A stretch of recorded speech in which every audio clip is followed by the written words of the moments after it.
ਸਤਿ ਸ੍ਰੀ ਅਕਾਲ। ਤੁਸੀਂ ਦੇਖ ਰਹੇ ਹੋ ਤਖਤ ਪੰਜਾਬ। ਮੈਂ ਤੁਹਾਡੇ ਨਾਲ ਸੁਖਵਿੰਦਰ ਸਿੰਘ। ਮੇਰੇ ਨਾਲ ਇਸ ਵੇਲੇ ਆਰਮੀ ਤੋਂ ਰਿਟਾਇਰਡ ਮੇਜਰ ਗੁਰਦੀਪ ਸਿੰਘ ਸਮਰਾ ਇਨਫੈਂਟਰੀ ਤੋਂ ਨੇ। ਅਸੀਂ ਗੱਲਬਾਤ ਕਰਾਂਗੇ ਅਗਨੀਪਥ ਯੋਜਨਾ ਨੂੰ ਲੈ ਕੇ, ਜਿਸ ਤਰੀਕੇ ਨਾਲ ਸਰਕਾਰ ਦਾ ਵਿਰੋਧ ਹੋ ਰਿਹਾ। ਇਹਦੇ ਨਾਲ ਜੁੜਦੇ ਕਈ ਸਵਾਲ ਨੇ ਜਿਹੜੇ ਇੱਕ ਆਰਮੀ ਅਫਸਰ ਹੀ ਦੱਸ ਸਕਦੇ ਨੇ ਕਿ ਆਖਿਰਕਾਰ ਇਸ ਦਾ ਮਕਸਦ ਕੀ ਆ, ਇਹਦੇ ਪਿੱਛੇ ਸਰਕਾਰ ਚਾਹੁੰਦੀ ਕੀ ਆ, ਇਹਦੇ ਕਾਰਨ ਨੌਜਵਾਨਾਂ ਨੂੰ ਕਿਸ ਤਰ੍ਹਾਂ ਦਾ ਜਿਹੜਾ ਰੋਸ ਉਹਨਾਂ ਦੇ ਵਿੱਚ ਜਿਹੜਾ ਉਹਦਾ ਸਾਹਮਣਾ ਸਰਕਾਰ ਨੂੰ ਵੀ ਕਰਨਾ ਪੈ ਰਿਹਾ। ਸਰਕਾਰ ਨੂੰ ਕਿਹਾ ਜਾ ਰਿਹਾ ਕਿ ਇਸ ਸਕੀਮ ਨੂੰ ਵਾਪਸ ਲਿਆ ਜਾਵੇ, ਇਹ ਭਾਰਤ ਦੀ ਧਰਤੀ ਦੇ ਉੱਤੇ ਕਾਮਯਾਬ ਨਹੀਂ ਹੋ ਸਕਦੀ। ਪਰ ਸਰਕਾਰ ਆਪਣੀ ਥਾਂ ਤੇ ਬਜ਼ਿੱਦ ਹੈ। ਉਹ ਕਹਿੰਦੇ ਕਿ ਇਹ ਸਕੀਮ ਜਿਹੜੀ ਹੈ ਨੌਜਵਾਨਾਂ ਦੇ ਵਿੱਚ ਬੇਰੁਜ਼ਗਾਰੀ ਖਤਮ ਕਰੇਗੀ, ਨੌਜਵਾਨਾਂ ਨੂੰ ਸਸ਼ਕਤ ਕਰੇਗੀ, ਉਹਨਾਂ ਨੂੰ ਆਰਮੀ ਦੀ ਟ੍ਰੇਨਿੰਗ ਦਿੱਤੀ ਜਾਣੀ ਆ। ਬਹੁਤੇ ਇਹੋ ਜਿਹੇ ਨੇ ਕਿ ਜਿਹੜੇ ਪੰਜਾਬ ਤੋਂ ਵੀ ਮੈਂ ਦੇਖ ਰਿਹਾ ਸੀ, ਕੁਝ ਲੋਕ ਇਹੋ ਜਿਹੇ ਜਿਹੜੇ ਸਿੱਖ ਨੌਜਵਾਨਾਂ ਨੂੰ ਸਲਾਹ ਦੇ ਰਹੇ ਨੇ ਕਿ ਤੁਹਾਨੂੰ ਭਰਤੀ ਹੋਣਾ ਚਾਹੀਦਾ, ਤੁਹਾਨੂੰ ਡਿਫੈਂਸ ਸੈਲਫ ਡਿਫੈਂਸ ਦੇ ਲਈ ਜਿਹੜੀ ਹਥਿਆਰਾਂ ਦੀ ਟ੍ਰੇਨਿੰਗ ਜਿਹੜੀ ਮਿਲੂਗੀ ਉਹਦੇ ਨਾਲ ਕਾਫੀ ਫਾਇਦਾ ਹੋ ਸਕਦਾ। ਬਹੁਤ ਸਵਾਲ ਨੇ। ਸਵਾਗਤ ਹੈ ਤੁਹਾਡਾ ਸਮਰਾ ਸਾਹਿਬ। ਸਤਿ ਸ੍ਰੀ ਅਕਾਲ ਜੀ ਸਾਰਿਆਂ ਨੂੰ, ਸਰੋਤਿਆਂ ਨੂੰ, ਦੇਖਣ ਵਾਲਿਆਂ ਨੂੰ ਮੇਰੀ ਸਤਿ ਸ੍ਰੀ ਅਕਾਲ ਹੈ। ਪਹਿਲਾਂ ਮੈਂ ਇਸ ਸਕੀਮ ਬਾਰੇ ਜ਼ਰੂਰ ਕਹੂੰਗਾ ਕਿ ਆਪਾਂ ਸ਼ਾਇਦ ਹੁਣ ਅੱਜ ਕੱਲ ਨਵੇਂ ਨਾਂ ਦੇਣ ਲੱਗੇ ਚੀਜ਼ਾਂ ਨੂੰ। ਇਹ ਅਗਨੀਪਥ, ਅਗਨੀਵੀਰ। ਪਹਿਲਾਂ ਕਿਹੜਾ ਫੌਜੀ ਫੁੱਲਾਂ ਤੇ ਚੱਲਦੇ ਨੇ, ਸਾਰੇ ਅਗਨੀਵੀਰ ਪਹਿਲਾਂ ਵਾਲੇ ਵੀ ਨੇ। ਕਿਉਂਕਿ ਜਿਹੜੇ ਬੰਦੇ ਨੇ ਮੁਲਕ ਵਾਸਤੇ ਮਰਨਾ ਮਾਰਨ ਦਾ ਪ੍ਰਣ ਲੈ ਲਿਆ, ਜਿਹਨੇ ਕਿ ਇਹ ਕਿਹਾ ਕਿ ਮੈਂ ਮੁਲਕ ਤੇ ਆਂਚ ਨਹੀਂ ਆਉਣ ਦਊਂਗਾ, ਉਹ ਹਮੇਸ਼ਾ ਅੱਗ ਨਾਲ ਹੀ ਖੇਲਦਾ ਹੈ। ਅੱਗ ਨਾਲ ਹੀ ਖੇਲਣ ਦਾ ਮਤਲਬ ਫੌਜ ਹੈ ਕਿ ਤੁਸੀਂ ਆਪਦੇ ਦੁਸ਼ਮਣ ਨੂੰ ਮਾਰੋਗੇ, ਜਾਂ ਦੁਸ਼ਮਣ ਨੇ ਜੇ ਤੁਹਾਨੂੰ ਮਾਰਤਾ ਤਾਂ ਮੁਲਕ ਵਾਸਤੇ ਸ਼ਹੀਦ ਹੋਵੋਗੇ। ਇਹ ਅਗਨੀ ਪਹਿਲਾਂ ਤੋਂ ਹੀ ਹੈ। ਇਹ ਕੋਈ ਨਵਾਂ ਨਾਂ ਕਿਸੇ ਤਰ੍ਹਾਂ ਦਾ ਕੋਇਨ ਕਰਨ ਦੀ ਜ਼ਰੂਰਤ ਨਹੀਂ ਹੈ। ਫੌਜੀਆਂ ਦਾ ਕੰਮ ਹੀ ਹੈ। ਹੁਣ ਮੈਂ ਇਸ ਬਾਰੇ ਕੁਝ ਇਹਦੇ ਚ ਬੁਨਿਆਦੀ ਤਰ੍ਹਾਂ ਦੇ ਸਵਾਲ ਨੇ। ਪਹਿਲਾ ਸਵਾਲ ਹੈ ਹਿਊਮਨ, ਇਨਸਾਨ ਜੋ ਭਰਤੀ ਹੋਊਗਾ 17 ਸਾਲ ਤੋਂ ਮਗਰੋਂ। ਡਿਫੈਂਸ ਮਿਨਿਸਟਰ ਸਾਹਿਬ ਨੇ ਵਧਾ ਕੇ ਪਹਿਲਾਂ 21 ਸਾਢੇ 21 ਸੀ, ਉਹਨੂੰ ਵਧਾ ਕੇ 23 ਸਾਲ ਕਰਤਾ। 17 ਸਾਲ ਤੋਂ 23 ਸਾਲ ਦੀ ਭਰਤੀ। ਦੈਟ ਮੀਨਸ 10th ਤੋਂ ਲੈ ਕੇ +2 ਵਾਲਾ ਸਟੂਡੈਂਟ ਭਰਤੀ ਹੋਊਗਾ। ਹੋ ਸਕਦਾ ਕੋਈ ਵਿੱਚੋਂ 2-4 ਜਿਹੜੇ ਹੁਣ 23 ਕਰਨ ਨਾਲ ਕਦਾ ਕੋਈ BA ਦਾ 1 ਸਾਲ ਕਿਸੇ ਨੇ 2 ਸਾਲ ਕੀਤੇ ਹੋਣ, ਉਹ ਭਰਤੀ ਕੀਤੇ ਜਾਣਗੇ। ਟੋਟਲ ਸਿਰਫ 4 ਸਾਲ ਦੇ ਟੈਨਿਓਰ ਵਾਸਤੇ। ਉਹ 4 ਸਾਲ ਦੇ ਟੈਨਿਓਰ ਦਾ ਪਹਿਲਾਂ ਤਾਂ ਆਪਾਂ ਬ੍ਰੇਕ ਡਾਊਨ ਕਰਨਾ ਵੀ ਕੀ ਹੈ ਉਹਦੇ ਚ। ਨੋਰਮਲ ਜਿਹੜਾ ਫੌਜੀ ਸੋਲਜਰ ਹੈ ਉਹਦੀ 9 ਮਹੀਨੇ ਟ੍ਰੇਨਿੰਗ ਹੁੰਦੀ ਹੈ, ਉਸ ਨੂੰ ਘਟਾ ਕੇ 6 ਮਹੀਨੇ ਕੀਤਾ ਗਿਆ। 6 ਮੰਥ ਉਹਦੀ ਟ੍ਰੇਨਿੰਗ ਹੈ। 6 ਮੰਥ ਬਾਅਦ ਉਹ ਯੂਨਿਟ ਚ ਆਊਗਾ। ਫਿਰ ਯੂਨਿਟ ਦੌਰਾਨ ਉਹਦੀ ਐਬਸੈਂਸ ਯੂਨਿਟ ਚੋਂ ਕੀ ਹੋਊਗੀ। ਹਰ ਇੱਕ ਜਵਾਨ ਨੂੰ 2 ਮਹੀਨੇ ਦੀ ਐਨੂਅਲ ਲੀਵ, ਕੋਈ ਤਕਰੀਬਨ 28 ਦਿਨਾਂ ਦੀ ਕੈਜੂਅਲ ਲੀਵ ਸੈਂਕਸ਼ਨਡ ਹੈ, ਪਰ ਮਿਲਦੀ ਤਕਰੀਬਨ 15-20 ਦਿਨ ਹੀ ਹੈ। ਟੋਟਲ ਮਿਲਾ ਕੇ ਕੋਈ 7 ਮਹੀਨੇ ਉਹ ਬੰਦਾ ਫੌਜ ਤੋਂ ਛੁੱਟੀ ਤੇ ਰਹੂਗਾ। 6 ਮਹੀਨੇ ਪਹਿਲਾਂ ਟ੍ਰੇਨਿੰਗ ਹੋਗੀ, 7 ਮਹੀਨੇ ਫਿਰ ਉਹਦੀਆਂ ਛੁੱਟੀਆਂ ਹੋ ਗਈਆਂ। ਇਹ ਉਹਦਾ ਤਕਰੀਬਨ ਲੇਖਾ ਜੋਖਾ ਤਕਰੀਬਨ ਇਹਦੇ ਹਿਸਾਬ ਨਾਲ ਚੱਲੂਗਾ। ਉਹ ਬੇਸਿਕਲੀ ਅਵੇਲੇਬਲ 4 ਸਾਲਾਂ ਚੋਂ ਫੌਜ ਨੂੰ ਕੋਈ ਤਕਰੀਬਨ 27-28 ਮਹੀਨੇ ਦੇ ਤੋਂ ਵੱਧ ਨਹੀਂ ਰਹਿਣਾ ਉਸ ਨਾ। ਹੁਣ ਇਹਦੇ ਚ ਸਮੱਸਿਆ ਕੀ ਹੈ? ਉਹ ਜਿਹੜਾ ਜਵਾਨ ਆ ਰਿਹਾ ਹੈ ਉਹਨੂੰ ਭਰਤੀ ਕਰਨ ਦੀਆਂ ਸ਼ਰਤਾਂ ਚ ਕੀ ਪਾਇਆ ਹੋਇਆ? ਪਹਿਲੀ ਸ਼ਰਤ ਇਹ ਪਾਈ ਹੋਈ ਹੈ ਕਿ 4 ਸਾਲ ਦਾ ਟੈਨਿਓਰ ਹੈ। ਦੂਸਰੀ ਗੱਲ ਹੈ ਕੋਈ ਪੈਨਸ਼ਨ ਨਹੀਂ ਹੈ। ਤੀਸਰੀ ਗੱਲ ਹੈ ਸਿਰਫ ਤੁਹਾਡੇ ਚੋਂ 25% ਨੂੰ ਰੱਖਿਆ ਜਾਊਗਾ। ਦੈਟ ਮੀਨਸ 75% ਜਵਾਨਾਂ ਦੇ ਇਹ ਚਾਂਸ ਨੇ ਕਿ ਤੁਸੀਂ ਭਾਈ ਇਦੋਂ ਮਗਰੋਂ ਫੌਜ ਤੋਂ ਘਰੇ ਭੇਜ ਦਿੱਤੇ ਜਾਓਗੇ। ਉਸ ਦੇ ਦੌਰਾਨ ਉਹਨਾਂ ਨੂੰ ਕੀ ਮਿਲੂਗਾ? ਜੋ ਵੀ ਉਹਨਾਂ ਨੂੰ 4-4.5 ਲੱਖ ਤਨਖਾਹ ਸਟਾਰਟਿੰਗ ਤੋਂ ਸ਼ੁਰੂ ਕਰ ਰਹੀ ਹੈ ਗੌਰਮੈਂਟ, ਤੇ ਅਖੀਰ 'ਚ ਜਾ ਕੇ ਥੋੜੀ ਵਧਾ ਰਹੀ ਹੈ, ਉਹਦੇ ਚੋਂ 30% ਕੱਟ ਲਿੱਤਾ ਜਾਊਗਾ, ਜਿਹੜਾ ਕਿ ਉਹਨੂੰ ਬਾਅਦ 'ਚ ਜਦੋਂ ਜਾਊਗਾ ਉਨਾ ਹੀ 30% ਮਤਲਬ ਗੌਰਮੈਂਟ ਕੰਟਰੀਬਿਊਟ ਕਰੂਗੀ। ਉਹਦਾ ਮਿਲਾ ਕੇ ਕੋਈ 11 ਲੱਖ ਰੁਪਈਆ ਉਹਨੂੰ ਮਿਲੂਗਾ। ਇਹ ਜਿਹੜਾ ਹਿਸਾਬ ਹੈ ਇਹਨੂੰ ਆਪਾਂ ਮੈਥ ਨੂੰ 11 ਲੱਖ ਰੁਪਏ ਦੀ ਅੱਜ ਕੱਲ੍ਹ ਕੋਈ ਏਡੀ ਵੱਡੀ ਵੈਲਿਊ ਨਹੀਂ ਹੈ, ਪਰ ਸਭ ਤੋਂ ਜ਼ਿਆਦਾ ਬੁਨਿਆਦੀ ਉਸ ਜਵਾਨ ਦੇ ਐਂਗਲ ਤੋਂ ਮੈਂ ਇਹ ਦੇਖਦਾ, ਕੋਈ ਵੀ ਬੰਦਾ ਅੱਜ ਜੋ ਸਰਕਾਰੀ ਨੌਕਰੀ ਜੁਆਇਨ ਕਰਦਾ ਉਹ ਇਸ ਮੰਤਵ ਨਾਲ ਕਰਦਾ ਹੈ ਕਿ ਮੇਰੀ ਜੌਬ ਸਿਕਿਉਰਿਟੀ ਹੋਊਗੀ। ਇਹਦੇ 'ਚ ਉਹ ਹੈ ਨਹੀਂ। ਨੰਬਰ 2, ਮੈਨੂੰ ਪ੍ਰਮੋਸ਼ਨ ਮਿਲਣਗੇ, ਇਹਦੇ 'ਚ ਉਹ ਹੈ ਨਹੀਂ। ਨੰਬਰ 3, ਮੈਨੂੰ ਪੈਨਸ਼ਨ ਮਿਲੂਗੀ, ਉਹ ਹੈ ਨਹੀਂ। ਨੰਬਰ 4, ਜਿਹੜਾ ਆਹ ਗੁੰਮਰਾਹ ਕੀਤਾ ਜਾ ਰਿਹਾ ਹੈ ਕਹਿ ਕੇ ਕਿ ਫਲਾਣੀ ਪੁਲਿਸ ਦੇ ਦੂਗੀ ਕਿੰਨੇ ਫਲਾਣੇ ਅਸੀਂ CRP 'ਚ ਭਰਤੀ ਕਰ ਲਾਂਗੇ। ਅੱਜ ਤੱਕ ਕਿੰਨੇ ਜਵਾਨਾਂ ਦੇ ਇਹ ਲਿਖਿਆ ਹੋਇਆ ਹੈ ਕਿ ਇਹਨਾਂ ਨੇ CRP ਨੇ, BSF ਨੇ, ਇਹਨਾਂ ਸਾਰਿਆਂ ਨੇ ਫੌਜੀ ਜਿਹੜੇ ਰਿਟਾਇਰ ਹੁੰਦੇ ਨੇ 36-37 ਸਾਲਾਂ ਤੇ ਜਵਾਨ ਬੰਦੇ, ਫੈਮਲੀ ਵਾਲੇ ਰਿਸਪੌਂਸੀਬਲ ਬੰਦੇ ਜਿਨ੍ਹਾਂ ਨੇ ਕਿ ਇੰਨਾ ਤਜਰਬਾ ਉੱਥੇ ਹੁੰਦਾ ਹੈ, ਉਹ ਉੱਥੇ ਉਹਨਾਂ ਨੂੰ ਤਾਂ ਕੋਈ ਭਰਤੀ ਨਹੀਂ ਕਰਦਾ। ਇਹਨਾਂ ਨੂੰ ਕੌਣ ਭਰਤੀ ਕਰੂਗਾ? ਨੰਬਰ 2, ਇਹ ਜਵਾਨ ਜਿਹੜਾ 21 ਸਾਲਾਂ ਤੇ ਭਰਤੀ, 17 ਸਾਲ ਤੇ 21 ਸਾਲ ਤੇ ਭਰਤੀ ਹੋ ਕੇ ਚਲਿਆ ਗਿਆ, ਜਦ ਤੱਕ ਉਹਨੇ ਵਾਪਸ ਆ ਜਾਣਾ ਪੜ੍ਹਾਈ 'ਚੋਂ ਬਿਲਕੁਲ ਪਿੱਛੇ ਰਹਿ ਜਾਊਗਾ। ਉਹ ਜ਼ਿਆਦਾ ਤੋਂ ਜ਼ਿਆਦਾ ਕਿਸ ਚੀਜ਼ ਵਾਸਤੇ ਕੁਆਲੀਫਾਈਡ? ਉਹਨੂੰ ਕੁਆਲੀਫਿਕੇਸ਼ਨ ਫੌਜ ਨੇ ਕੀ ਦੇਣੀ ਹੈ? ਜੇ ਕੋਈ EME ਚਲਿਆ ਗਿਆ ਤਾਂ ਗੱਡੀਆਂ ਠੀਕ ਕਰਨ ਲੱਗ ਜੂ, ਜੇ ਕੋਈ 에ਅਰਫੋਰਸ ਚਲਿਆ ਗਿਆ ਥੋੜਾ ਬਹੁਤ 에ਅਰਫੋਰਸ ਬਾਰੇ ਜਾਣੂਗਾ। ਕੀ ਉਹਨਾਂ ਨੂੰ ਇੰਨਾ ਜ਼ਿਆਦਾ ਅਬਜ਼ੌਰਬ ਕੀਤੇ ਜਾ ਸਕਦੇ ਨੇ? ਜਿਹੜੇ ਜ਼ਿਆਦਾ ਜਿਹੜੀ ਭਰਤੀ ਹੋਣੀ ਹੈ ਇਹਦੇ ਚੋਂ ਉਹ ਫਾਈਟਿੰਗ ਆਰਮ ਕਿਹੜੀਆਂ ਨੇ? Infantry, armed core, artillery, engineer ਦਾ ਕੁਛ ਹਿੱਸਾ। ਉਹਨਾਂ ਦੇ ਅੰਦਰ ਜਿਹੜੇ ਜਾਣਗੇ ਉਹਨਾਂ ਨੂੰ ਸਿਰਫ ਕਿਸੇ ਨੇ ਬਾਹਰ ਨੌਕਰੀ ਦੇਣ ਵਾਸਤੇ ਉਹਨਾਂ ਕੋਲੇ ਕੋਈ ਸਕਿੱਲ ਹੈ ਨਹੀਂ। ਫਿਰ ਨਾਲ ਇੱਕ ਹੋਰ ਭਰਮ ਬੜਾ ਜਿਹੜਾ ਫੈਲਾਇਆ ਜਾਂਦਾ, ਬੜਾ ਲੱਗਦਾ ਇਹਨਾਂ ਨੂੰ ਅਸੀਂ ਪੜ੍ਹਾਵਾਂਗੇ। ਤੁਸੀਂ ਇਮੈਜਿਨ ਕਰੋ ਕਿ ਜਿਹੜਾ 4 ਸਾਲ ਵਾਸਤੇ ਆਪਾਂ ਭਰਤੀ ਕੀਤਾ ਬੰਦਾ, ਉਹਨੂੰ ਜੋ ਹੀ ਉਹਦੀ ਟ੍ਰੇਨਿੰਗ ਖਤਮ ਹੋਈ, ਸਭ ਤੋਂ ਪਹਿਲਾਂ ਇਹਨਾਂ ਨੂੰ ਕਸ਼ਮੀਰ 'ਚ ਜਾਂ ਚਾਈਨਾ ਬਾਰਡਰ ਤੇ ਭੇਜਿਆ ਜਾਊਗਾ। ਇਹਨਾਂ ਨੂੰ ਕਿਸੇ ਪੀਸ ਸਟੇਸ਼ਨਾਂ 'ਚ ਨਹੀਂ ਭੇਜਣਗੇ, ਉਹਨਾਂ ਯੂਨਿਟਾਂ 'ਚ ਹੀ ਭੇਜਣਗੇ ਜਿਹੜੀਆਂ ਯੂਨਿਟਾਂ ਇਸ ਵੇਲੇ ਡਿਪਲੋਇਡ ਹੋਣਗੀਆਂ ਉਸ ਵੇਲੇ ਕਸ਼ਮੀਰ 'ਚ ਜਾਂ ਚਾਈਨਾ ਬਾਰਡਰ ਤੇ ਉਹਦੇ ਪਾਸੇ। ਉੱਥੇ 2 ਸਾਲ ਇਹ ਬੰਦੇ ਨੇ ਲਾਉਣੇ ਨੇ। ਉੱਥੇ ਤਾਂ ਨਹਾਉਣ ਦਾ ਟਾਈਮ ਨਹੀਂ, ਨਹਾਉਣ ਵਾਸਤੇ ਪਾਣੀ ਨਹੀਂ, ਪੜ੍ਹਨ ਵਾਸਤੇ ਉੱਥੇ ਕਿਹੜੇ ਇਹਨਾਂ ਨੂੰ ਕਲਾਸਾਂ 'ਚ ਚਲਾਈਆਂ ਜਾ ਸਕਦੀਆਂ, ਇਹਨੂੰ ਸਿਖਾਇਆ ਜਾ ਸਕਦਾ? ਕੌਣ ਸਿਖਾਊਗਾ? ਉੱਥੇ ਦਿਨ ਰਾਤ ਪੈਟਰੋਲਿੰਗ ਕਰਨੀ ਪੈਂਦੀ ਹੈ, ਰਾਤਾਂ ਨੂੰ ਡਿਊਟੀਆਂ ਦੇਣੀਆਂ ਪੈਂਦੀਆਂ ਨੇ, ਦਿਨ ਨੂੰ ਹਮੇਸ਼ਾ ਚੁਕੰਨੇ ਰਹਿਣਾ ਪੈਂਦਾ ਹੈ, ਕਦੇ ਫਾਇਰਿੰਗ ਹੁੰਦੀ ਹੈ। ਹੁਣ ਜਿਹੜਾ ਆਪਣਾ ਕਸ਼ਮੀਰ ਦਾ ਬਾਰਡਰ ਹੈ, ਇੱਥੇ ਇਨਫਿਲਟ੍ਰੇਸ਼ਨ ਦਾ ਇੰਨਾ ਡਰ ਰਹਿੰਦਾ ਹੈ ਕਿ ਹਰ ਵਕਤ ਜਵਾਨ ਚੁਕੰਨਾ ਰਹਿਣਾ ਚਾਹੀਦਾ। ਮੈਂ ਇਹਨਾਂ ਬੱਚਿਆਂ ਦੀ ਕੋਈ ਕਮਿਟਮੈਂਟ ਤੇ ਕੁਐਸਚਨ ਨਹੀਂ ਕਰੂੰਗਾ, ਪਰ ਇੱਕ ਗੱਲ ਜ਼ਰੂਰ ਹੈ, ਜੇ ਮੈਨੂੰ ਇਹ ਕਿਹਾ ਜਾਵੇ ਕਿ ਤੂੰ 4 ਸਾਲਾਂ ਬਾਅਦ ਚਲੇ ਜਾਣਾ, ਤਾਂ ਮੇਰੇ ਮਨ 'ਚ ਇੱਕ ਹਮੇਸ਼ਾ ਇਹ ਡਰ ਬੈਠਿਆ ਰਹੂਗਾ ਕਿ ਯਾਰ ਮੇਰੇ ਤਾਂ ਹੁਣ ਸਿਰਫ 1.5 ਸਾਲ ਰਹਿ ਗਏ। 1.5 ਸਾਲ ਇਹਨਾਂ ਕੁਐਸਚਨਾਂ ਨੇ ਉਸ ਬੰਦੇ ਨੂੰ ਨਾਇਕ ਕਰਨਾ ਕਿ ਮੈਂ ਇੱਥੇ ਪੱਕਾ ਤਾਂ ਹੋਣਾ, ਮੈਂ ਬਾਹਰ ਜਾ ਕੇ ਕੀ ਕਰੂੰਗਾ। ਉਹ ਜਿਹੜਾ ਇਹ ਫਿਅਰ ਹੈ, ਇਹਦੇ ਨਾਲ ਕੀ ਹੁੰਦਾ ਇਹ ਬੰਦੇ ਦੀ ਮਾਨਸਿਕ ਜਿਹੜਾ ਸੋਚ ਹੈ ਉਹਦੇ ਤੇ ਅਸਰ ਪਾਉਂਦਾ ਹੈ। ਉਹ ਜਾਂ ਤਾਂ ਸ਼ੈਮਲ ਹੋ ਜਾਂਦਾ ਕਿ ਚਲੋ ਯਾਰ ਟਰਕਾਉਨੇ, ਹੁਣ ਟਰਕਾ ਕੇ ਕੰਮ ਕਰਦੇ। ਜਿਵੇਂ ਪਹਿਲਾਂ ਇਹਨੂੰ 9 ਦੇ ਲੋਕ ਕਹਿੰਦੇ ਸੀ ਨਾ, ਇਹਦਾ ਪਹਿਲਾਂ ਰੌਲਾ ਪਿਆ ਸੀ ਟੂਰ ਆਫ ਡਿਊਟੀ। ਉਹ ਟੂਰਿਸਟ ਸੋਲਜਰ ਹੈ, ਉਹ ਕੋਈ ਕਮਿਟਡ ਸੋਲਜਰ ਨਹੀਂ ਹੈ। ਬਣਨਾ ਉਹਦਾ ਮੁਸ਼ਕਿਲ ਹੋਊਗਾ ਕਿਉਂਕਿ ਉਹਦਾ ਕਾਰਨ ਕੀ ਹੈ ਕਿ ਉਹਦਾ ਫਿਊਚਰ ਨਹੀਂ ਹੈ ਆਰਮੀ 'ਚ। ਨੋ ਪ੍ਰਮੋਸ਼ਨ, ਨੋ ਪੈਨਸ਼ਨ, ਨੋ ਫਿਊਚਰ। 4 ਸਾਲਾਂ ਬਾਅਦ ਉਹਨੇ ਚਲੇ ਜਾਣਾ। ਉਹ ਤਾਂ ਇਹ ਸੋਚ ਰਿਹਾ ਹੈ ਕਿ ਮੈਂ ਜਾ ਕੇ ਤੋਂ ਬਾਅਦ ਫਿਰ ਉਸੇ ਭੀੜ ਦੇ ਵਿੱਚ ਸ਼ਾਮਲ ਹੋਣਾ ਹੈ ਜਿਨ੍ਹਾਂ ਨੂੰ ਜੌਬਸ ਨਹੀਂ ਮਿਲ ਰਹੀਆਂ। ਆਪਣੇ ਮੁਲਕ ਦੀ ਸਭ ਤੋਂ ਵੱਡੀ ਪ੍ਰੋਬਲਮ ਇਹ ਹੈ, ਜਿਹੜਾ ਰੂਰਲ ਬੈਲਟ ਤੋਂ ਜ਼ਿਆਦਾ ਬੰਦੇ ਭਰਤੀ ਹੁੰਦੇ ਨੇ, ਉਹਨਾਂ ਨੂੰ ਇਹ ਹੁੰਦਾ ਕਿ ਫੌਜ ਵਿੱਚ ਭਰਤੀ ਹੋ ਗਿਆ ਤਾਂ ਮੇਰੀ ਜ਼ਿੰਦਗੀ ਸਿਕਿਉਰ ਹੈ। ਕੋਈ ਸਿਕਿਉਰਿਟੀ ਬਾਹਰ ਨਹੀਂ। ਮੈਂ ਖੁਦ ਫੌਜ ਛੱਡ ਕੇ ਉਸ ਤੋਂ ਬਾਅਦ ਫੈਕਟਰੀਆਂ ਚਲਾਈਆਂ ਨੇ। ਮੈਂ ਦੇਖਿਆ ਸਾਡੇ ਜਵਾਨਾਂ ਨੂੰ 10-10, 11-11 ਹਜ਼ਾਰ ਤੇ ਫੈਕਟਰੀਆਂ ਦੇ ਗੇਟਸ ਦੇ ਸਾਹਮਣੇ ਖੜੇ। ਆਹ ਤੁਹਾਡੇ ਸੋਲਜਰ ਦੀ ਔਕਾਤ ਹੈ, ਜਿਹਨੂੰ ਕਹਿੰਦੇ ਨੇ ਜਿਹੜਾ ਕਿ ਟੈਂਕ ਠੀਕ ਕਰ ਸਕਦਾ ਹੈ, ਜਿਹੜਾ ਕਿ ਪੁਲ ਬਣਾ ਸਕਦਾ ਹੈ, ਕਿਉਂਕਿ ਉਹਨੂੰ ਇੱਥੇ ਕੋਈ ਜੌਬ ਤੇ ਰੱਖਦਾ ਨਹੀਂ। ਉਹ ਸਾਰੇ ਦੇ ਸਾਰੇ ਸਿਕਿਉਰਿਟੀ ਦੀਆਂ ਜੌਬਾਂ, ਛੋਟੇ-ਮੋਟੇ ਕੰਮ ਜ਼ਿਆਦਾ ਲਾਰਜ ਨੰਬਰ। ਇਸ ਕਰਕੇ ਇਹ ਜਿਹੜਾ ਇਸ ਤਰ੍ਹਾਂ ਦਾ ਇਹਨੂੰ ਕਰਨ ਦੀ ਜ਼ਰੂਰਤ ਕੀ ਹੈ?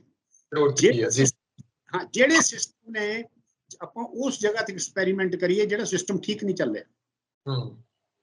ਫੌਜ ਇੱਕ ਐਸਾ ਸਿਸਟਮ ਹੈ ਜਿਹੜਾ ਕਿ ਜਿਹੜੇ ਵੇਲੇ ਫੌਜ ਨੂੰ ਕਿਤੇ ਬੁਲਾਉਂਦੇ ਨੇ ਕਿਸੇ ਵੀ ਡਿਊਟੀ ਤੇ, ਚਾਹੇ ਔਖੀ ਜਗ੍ਹਾ ਤੇ ਪੁਲ ਬਣਾਉਣੇ ਹੋ, ਚਾਹੇ ਔਖੀ ਜਗ੍ਹਾ ਤੇ ਕਿਸੇ ਕੋਈ ਫਸਿਆ ਹੋਇਆ ਨੂੰ ਕੱਢਣਾ ਹੋਵੇ, ਜਾਂ ਕਿਸੇ ਜਗ੍ਹਾ ਤੇ ਲਾਅ ਐਂਡ ਆਰਡਰ ਬ੍ਰੇਕਡਾਊਨ ਹੋ ਜੇ, ਜਿਵੇਂ ਹਰਿਆਣਾ 'ਚ ਹੋਇਆ ਸੀ। ਪੁਲਿਸ ਨੂੰ ਲਿਟਰਲੀ ਭੱਜੇ ਜਾਂਦੇ ਦੇਖਿਆ ਤਾਂ ਫਿਰ ਫੌਜ ਆਈ। ਫੌਜ ਨੇ ਉਹਨਾਂ ਚੀਜ਼ਾਂ, ਹਰ ਇੱਕ ਡਿਊਟੀ 'ਚ ਫੌਜ ਪੂਰਾ ਉਤਰਦੀ ਹੈ। ਤਾਂ ਫਿਰ ਇਹ ਐਕਸਪੈਰੀਮੈਂਟ ਫੌਜ ਨਾਲ ਕਿਉਂ ਹੋਇਆ?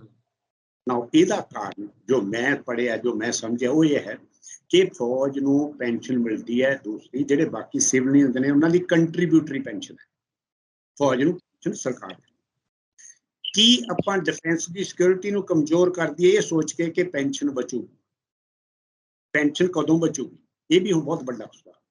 ਜਿਹੜਾ ਜਵਾਨ ਭਰਤੀ ਹੁੰਦਾ ਉਹ ਮਿਨੀਮਮ 15 ਤੋਂ 17 ਸਾਲ ਨੌਕਰੀ ਕਰਕੇ ਜਾਂਦਾ। ਤਾਂ 15 ਤੋਂ 17 ਸਾਲ ਦਾ ਮਤਲਬ ਹੈ ਜੋ ਪਿਛਲੇ ਸਾਲ ਭਰਤੀ ਹੋਇਆ, ਪਰ 2 ਸਾਲਾਂ ਤੋਂ ਤਾਂ ਭਰਤੀ ਨਹੀਂ ਹੋਈ, 2019 ਚ ਭਰਤੀ ਹੋਇਆ, ਤਾਂ ਉਹ 17 ਸਾਲ ਬਾਅਦ ਉਹਨੂੰ ਪੈਨਸ਼ਨ ਮਿਲੂਗੀ। ਉਦੋਂ ਬਾਅਦ ਜਿਹੜਾ ਹੁਣ ਭਰਤੀ ਹੋਣਗੇ ਇਹਨਾਂ ਨੇ ਪੈਨਸ਼ਨ ਲੈਣੀ। ਦੈਟ ਮੀਨਸ ਅੱਜ ਤੋਂ 17 ਸਾਲ ਬਾਅਦ ਇਹਦਾ ਕੋਈ ਫਾਇਦਾ ਸਰਕਾਰ ਨੂੰ ਹੋਊਗਾ, ਕਿਉਂਕਿ ਬਾਕੀ ਤਾਂ ਜਿੰਨੇ ਤੋਂ ਸਾਰੇ ਪੈਨਸ਼ਨ ਲੈ ਕੇ ਜਾਣਗੇ ਜਿਹੜੇ ਪਹਿਲਾਂ ਵਾਲੇ ਨੇ। ਪਰ ਇਹਦਾ ਜਿਹੜਾ ਨੁਕਸਾਨ ਹੈ ਸ਼ਾਇਦ ਉਹ ਆਪਾਂ ਨੂੰ ਸ਼ਾਰਟ ਟਰਮ ਅਗਲੇ 2 ਸਾਲ 1.5 ਸਾਲ 'ਚ ਹੀ ਪਤਾ ਲੱਗ ਜੂਗਾ ਵੀ ਇਹਨਾਂ ਦੀ ਪਰਫਾਰਮੈਂਸ ਕੈਸੀ ਹੋਊਗੀ ਬਾਰਡਰਾਂ ਤੇ, ਔਖੀਆਂ ਜਗ੍ਹਾ ਤੇ। ਕਿਉਂਕਿ ਇੱਕ ਇਨਸਿਕਿਉਰ ਫੌਜੀ, ਕੋਈ ਵੀ ਇਨਸਾਨ ਉਹ ਪੂਰੀ ਮੈਕਸਿਮਮ ਆਪਣੀ ਜਾਨ ਲਾ ਕੇ ਨਹੀਂ ਦੇ ਸਕਦਾ, ਲਾਉਂਦਾ। ਉਹਨੂੰ ਇਹ ਹਮੇਸ਼ਾ ਡਰ ਸਤਾਉਂਦਾ ਰਹਿੰਦਾ ਕਿ ਤੋਂ ਬਾਅਦ ਤਾਂ ਮੈਂ ਚਲੇ ਜਾਣਾ ਹੈ। ਇਹ ਇੱਕ ਹਿਊਮਨ ਨੇਚਰ ਹੈ। ਇਹ ਤਾਂ ਆ ਗਿਆ ਪਹਿਲਾ ਪਹਿਲੂ। ਦੂਸਰਾ ਪਹਿਲੂ, ਆਪਾਂ ਸਭ ਤੋਂ ਜ਼ਿਆਦਾ ਇਕੱਲੇ ਕਿਸੇ ਨੂੰ ਇੰਪਲੋਇਮੈਂਟ ਦੇਣ ਵਾਸਤੇ ਫੌਜ ਨਹੀਂ ਹੈ। ਇੰਪਲੋਇਮੈਂਟ ਦੇਣ ਵਾਸਤੇ ਫੈਕਟਰੀਆਂ ਖੁਲਵਾਓ, ਹਾਲਾਤ ਮੁਲਕ 'ਚ ਐਸੇ ਪੈਦਾ ਕਰੋ ਕਿ ਇੱਥੇ ਇਨਵੈਸਟਮੈਂਟ ਆਵੇ। ਰੂਰਲ ਪਿੰਡਾਂ 'ਚ ਜਿਹੜੀਆਂ ਸਬਜ਼ੀਆਂ ਨੂੰ ਪੈਕ ਕਰਨ ਵਾਲੀਆਂ, ਜੂਸਾਂ ਨੂੰ ਪੈਕ ਕਰਨੀਆਂ, ਇਸ ਤਰ੍ਹਾਂ ਦੀਆਂ ਫੈਕਟਰੀਆਂ ਲਾਓ, ਉੱਥੇ ਇੰਪਲੋਇਮੈਂਟ ਦੇਵੋ। ਫੌਜ ਕੋਈ ਇੰਪਲੋਇਮੈਂਟ ਜਨਰੇਸ਼ਨ ਨਹੀਂ ਹੈ। ਫੌਜ ਇੱਕ ਸੀਰੀਅਸ ਕੰਮ ਹੈ, ਬਹੁਤ ਹੀ ਸੀਰੀਅਸ। ਇੰਪਲੋਇਮੈਂਟ ਦੇਣ ਵਾਸਤੇ ਫੌਜ 'ਚ ਨਾ ਭੇਜੋ ਲੋਕਾਂ ਨੂੰ। ਫੌਜ 'ਚ ਤਾਂ ਉਹ ਜਾਣ ਜਿਹੜੇ ਕਿ ਮਾਰਨ ਵਾਸਤੇ ਤਿਆਰ ਹੋਣ। ਇਹਨੂੰ ਇੰਪਲੋਇਮੈਂਟ ਦਾ ਜ਼ਰੀਆ ਨਾ ਸਮਝਿਆ ਜਾਏ। ਨੈਕਸਟ, ਹੁਣ ਕਹਿੰਦੇ ਨੇ ਵੀ ਇਹਦੇ ਨਾਲ ਬਜਟ ਬਚੂਗਾ। ਹੋ ਸਕਦਾ 17 ਸਾਲ ਬਾਅਦ ਬਚੇ, ਪਰ ਮੈਂ ਇਦੋਂ ਵਧੀਆ ਇੱਕ ਹੋਰ ਦਿਨਾ, ਇੱਕ ਮੈਂ ਰਸਤਾ ਸੁਝਾਉਣਾ ਚਾਹੁੰਦਾ ਸਰਕਾਰ ਨੂੰ। ਕਿਉਂ ਨਾ ਫੌਜ 'ਚ ਹਰ ਇੱਕ ਤਰ੍ਹਾਂ ਦਾ ਟ੍ਰੇਡ ਹੈ। ਫੌਜ 'ਚ ਡਰਾਈਵਰ ਨੇ, ਫੌਜ 'ਚ ਕਲਰਕ ਨੇ, ਫੌਜ 'ਚ ਕੁੱਕ ਨੇ, ਫੌਜ 'ਚ ਹਰੇਕ ਤਰ੍ਹਾਂ ਦੇ ਬਾਕੀ ਸਾਰੇ ਪ੍ਰੋਫੈਸ਼ਨ ਹੈਗੇ, ਵਾਹੀਕਲ ਮਕੈਨਿਕ ਨੇ। ਹੁਣ ਜਿੰਨੇ ਸਰਕਾਰੀ ਆਪਾਂ ਭਰਤੀ ਕਰਦੇ ਹਾਂ ਡਰਾਈਵਰ ਰੋਡਵੇਜ਼ਾਂ 'ਚ, ਪਹਿਲਾਂ ਉਹਨਾਂ ਨੂੰ ਕਿਉਂ ਨਹੀਂ 5 ਸਾਲ ਪਹਿਲਾਂ ਫੌਜ 'ਚ ਭੇਜ ਕੇ ਚਲੋ ਤੂੰ ਉੱਥੇ ਡਰਾਈਵਿੰਗ ਕਰਨੀ ਹੈ, ਨਾਲੇ ਉਹਨਾਂ ਨੂੰ 3-4 ਮਹੀਨੇ ਦੀ ਟ੍ਰੇਨਿੰਗ, ਤੁਸੀਂ ਉਹਨਾਂ ਨੂੰ ਸਿਰਫ ਪਰਸਨਲ ਹਥਿਆਰ ਚਲਾਉਣਾ ਤੇ ਫਿਜ਼ੀਕਲ ਫਿਟਨੈਸ ਦਾ ਉਹਨਾਂ ਦਾ ਉਹ ਕਰਨਾ। ਉਸ ਤੋਂ ਬਾਅਦ ਉਹ ਚਲਾਉਣ, 5 ਸਾਲ ਨੌਕਰੀ ਕਰਨ, ਆ ਕੇ ਆਪਦੀ 60 ਸਾਲ ਪੂਰੀ ਨੌਕਰੀ ਇੱਥੇ ਕਰਨ। ਕਿਉਂਕਿ ਜਿਹੜਾ ਸਿਵਲੀਅਨ ਹੈ ਉਹ 60 ਸਾਲ ਜਾਂ 58 ਸਾਲ ਤੱਕ ਨੌਕਰੀ ਕਰਦਾ। ਸਾਡਾ ਜਵਾਨ 37 ਤੇ ਰਿਟਾਇਰ ਹੋਣਾ ਸ਼ੁਰੂ ਹੋ ਜਾਂਦਾ ਹੈ। ਅਫਸਰ ਜਿਹੜੇ ਨੇ ਉਹ ਜਾ ਕੇ 52-53 ਤੇ ਰਿਟਾਇਰ ਹੁੰਦੇ ਨਾ। ਇੱਕ 37 ਸਾਲਾਂ ਵਾਲੇ ਨੂੰ ਤਾਂ ਤੁਸੀਂ ਕਿਸੇ ਸਿਵਲ 'ਚ ਐਡਜਸਟ ਕਰ ਨਹੀਂ ਸਕਦੇ। ਤੁਸੀਂ ਇਹੀ ਤਰੀਕਾ ਅਪਣਾ ਲਓ ਕਿ ਉਹਨਾਂ ਤੋਂ ਪਹਿਲਾਂ 5 ਸਾਲ ਡਰਾਈਵਰਾਂ ਤੋਂ, ਕਲਰਕਾਂ ਤੋਂ 5 ਸਾਲ ਕਰਾ ਲਓ। ਹਰ ਇੱਕ ਸਟੇਟ ਦੀ ਪੁਲਿਸ 'ਚ ਜਿਹੜੇ ਨਵੇਂ ਜਵਾਨ ਆਉਂਦੇ ਨੇ ਉਹਨਾਂ ਨੂੰ ਸਾਰਿਆਂ ਨੂੰ ਪਹਿਲਾਂ 5 ਸਾਲ ਫੌਜ ਚਲਾਓ, ਨਾਲ ਇੱਕ ਉਹਨਾਂ ਨੂੰ ਸ਼ਰਤਾਂ ਲਾ ਕੇ ਦੇਵੋ। ਸ਼ਰਤ ਇਹ ਕਿ ਜਿਹੜਾ ਇੱਥੇ ਵਧੀਆ ਕੰਮ ਕਰੂਗਾ ਉਹਨੂੰ ਜਾ ਕੇ ਸਿਵਲ 'ਚ ਪ੍ਰਮੋਸ਼ਨ ਵੀ ਮਿਲੂਗਾ। ਉਹਦੀ ਪਰਫਾਰਮੈਂਸ ਇੱਥੇ ਦੇ ਹਿਸਾਬ ਨਾਲ ਦਿੱਤੀ ਜਾਵੇ ਤਾਂ ਕਿ ਉਹ 5 ਸਾਲ ਟਿਕ ਕੇ ਕੰਮ ਕਰ। ਇਹਦੇ ਨਾਲ ਆਪਣੇ ਥਾਣਿਆਂ ਦਾ, ਆਪਣੇ ਪੁਲਿਸ ਵਾਲਿਆਂ ਦਾ, ਉਹਨਾਂ ਦਾ ਡਿਸਿਪਲਿਨ ਸੂਟ ਹੋਊਗਾ, ਜੋ ਕਿ ਬਹੁਤ ਹੀ ਠੀਕ ਨਹੀਂ ਹੈ। ਮੈਂ ਤੁਹਾਨੂੰ ਇੱਕ ਐਗਜ਼ਾਮਪਲ ਦੇਣਾ ਚਾਹੂੰਗਾ। ਮੈਂ ਜਲੰਧਰ ਪੋਸਟਡ ਸੀ, ਹਰੀਪੁਰ ਰੇਂਜਸ ਤੇ ਫਾਇਰ ਕਰਾਉਂਦਾ ਸੀ। ਅਸੀਂ ਇੱਕ ਆਰਮੀ ਰਾਈਫਲ ਐਸੋਸੀਏਸ਼ਨ ਦੀ ਟ੍ਰੇਨਿੰਗ ਕਰ ਰਹੇ ਸੀ। ਉਹਦੇ 'ਚ ਮੈਂ ਕਾਫੀ ਦੇਰ ਉੱਥੇ ਕੈਂਪ ਲਾ ਕੇ ਰੱਖਿਆ, 20-25 ਦਿਨ ਰਿਹਾ ਮੈਂ। ਸਾਤੋਂ ਪੁਲਿਸ ਵਾਲੇ ਬੱਟ ਲੈ ਲੈਂਦੇ ਸੀ। ਬੱਟ ਦਾ ਮਤਲਬ ਸਟਾਪ ਬੱਟ, ਜਿਹਦੇ ਤੁਸੀਂ ਜਾ ਕੇ ਟਾਰਗੇਟ ਲਾ ਕੇ ਫਾਇਰ ਕਰਦੇ ਹੋ। ਮੈਂ ਦੇਖਿਆ ਮੇਰੇ ਸਾਈਡ ਤੇ ਰਾਈਟ ਤੇ ਇੱਕ ਕੋਈ ਫਾਇਰਿੰਗ ਚੱਲ ਰਹੀ ਹੈ, ਕੋਈ ਅੱਗੇ ਟਾਰਗੇਟ ਨਹੀਂ ਲੱਗਿਆ ਹੋਇਆ। ਉਹ ਮੈਂ ਕਿਹਾ ਇਹ ਕੌਣ ਹੈ ਜਿਹੜਾ ਬਿਨਾਂ ਟਾਰਗੇਟ ਦੇ ਗੋਲੀਆਂ ਸਿੱਟੀ ਜਾ ਰਿਹਾ, ਫਾਇਰ ਕਰੀ ਜਾ ਰਹੇ ਨੇ। ਮੈਂ ਉਹਦਾ ਜੀਸੀਓ ਭੇਜਿਆ, ਉਹ ਬੁਲਾ ਕੇ ਲੈ ਕੇ ਆਇਆ। ਥਾਣੇਦਾਰ ਸਾਹਿਬ ਆਏ, ਕਾਫੀ ਹੈਲਦੀ, ਕਾਫੀ ਬਹੁਤ ਹੀ ਜ਼ਿਆਦਾ ਹੈਲਦੀ ਹੁੰਦੇ ਨੇ, ਹੈਲਦੀ ਇਹਨਾਂ 'ਚ ਸਿਸਟਮ। ਮੈਂ ਕਿਹਾ ਜੀ ਕੀ ਕਰ ਰਹੇ ਹੋ ਤੁਸੀਂ? ਉਹ ਮੈਨੂੰ ਕਹਿੰਦਾ ਜੀ ਸਾਨੂੰ ਜੀ 3500 ਗੋਲੀ ਫੂਕਣ ਲਈ ਦਿੱਤੀ ਹੈ। ਮੈਂ ਕਿਹਾ ਫੂਕਣ ਲਈ ਨਹੀਂ ਦਿੱਤੀ, ਇਹਨਾਂ ਨੂੰ ਸਿਖਾਉਣ ਲਈ ਦਿੱਤੀ ਹੈ, ਤਾਂ ਕਿ ਇਹ ਏਮ ਲੈਣ। ਹਥਿਆਰ ਆਪਦੇ ਆਪ ਨਹੀਂ ਚੱਲਦਾ, ਹਥਿਆਰ ਫੜ ਕੇ ਤੁਰਨਾ ਜਾਂ ਉਹਨੂੰ ਦਿਖਾਉਣਾ ਨਹੀਂ ਹੁੰਦਾ। ਹਥਿਆਰ ਨਾਲ ਏਮ ਲੈ ਕੇ ਫਾਇਰ ਕਰਨਾ ਤਾਂ ਕਿ ਤੁਸੀਂ ਲੜਾਈ ਵੇਲੇ ਇੱਕ ਗੋਲੀ ਨਾਲ ਇੱਕ ਦੁਸ਼ਮਣ ਮਾਰ ਸਕੋ। ਇਹ ਫੌਜ ਦੀ ਟੈਕਨੀਕ ਹੈ। ਮੈਂ ਉਹਨੂੰ ਕਿਹਾ, ਫਿਰ ਉਹਨਾਂ ਨੂੰ ਟਾਰਗੇਟ ਮੈਂ ਦੇ ਕੇ ਤਾਂ ਫਾਇਰ ਕਰਵਾਇਆ ਉਹਨਾਂ ਨੂੰ। ਇਹਦਾ ਰਿਜ਼ਲਟ ਕੀ ਹੁੰਦਾ? ਜਦੋਂ ਇਲ ਟ੍ਰੇਨਡ ਇਹਨਾਂ ਚੀਜ਼ਾਂ 'ਚ ਪੁਲਿਸ ਹੁੰਦੀ ਹੈ ਤਾਂ ਜਿਸ ਜਗ੍ਹਾ ਤੇ ਵੀ ਕਦੇ ਮੌਬ ਨੂੰ ਕੰਟਰੋਲ ਕਰਨ ਵਾਸਤੇ ਸਾਨੂੰ ਫੌਜ ਨੂੰ ਇਹ ਹੁਕਮ ਦਿੱਤਾ ਜਾਂਦਾ ਹੈ, ਜੋ ਮੈਂ ਕੀਤੀ ਹੈ ਟੂ ਸਿਵਲ ਅਥਾਰਟੀ, ਕਿ ਅਗਰ ਤੁਸੀਂ ਕਿਸੇ ਨੂੰ ਗੋਲੀ ਮਾਰਨੀ ਵੀ ਪੈ ਰਹੀ ਹੈ, ਤੁਹਾਨੂੰ ਮੈਜਿਸਟ੍ਰੇਟ ਆਰਡਰ ਦਿੰਦਾ ਗੋਲੀ ਚਲਾਓ, ਤਾਂ ਅਸੀਂ ਨੂੰ ਕਹਿੰਦੇ ਹਾਂ ਫਲਾਣੀ ਬੰਦੇ ਦੇ ਲਾਲ ਸ਼ਰਟ ਵਾਲੇ ਦੇ ਗੋਡੇ ਤੋਂ ਥੱਲੇ ਗੋਲੀ ਮਾਰੀ, ਉਹਦੀ ਜਾਨ ਨਹੀਂ ਲੈਣੀ।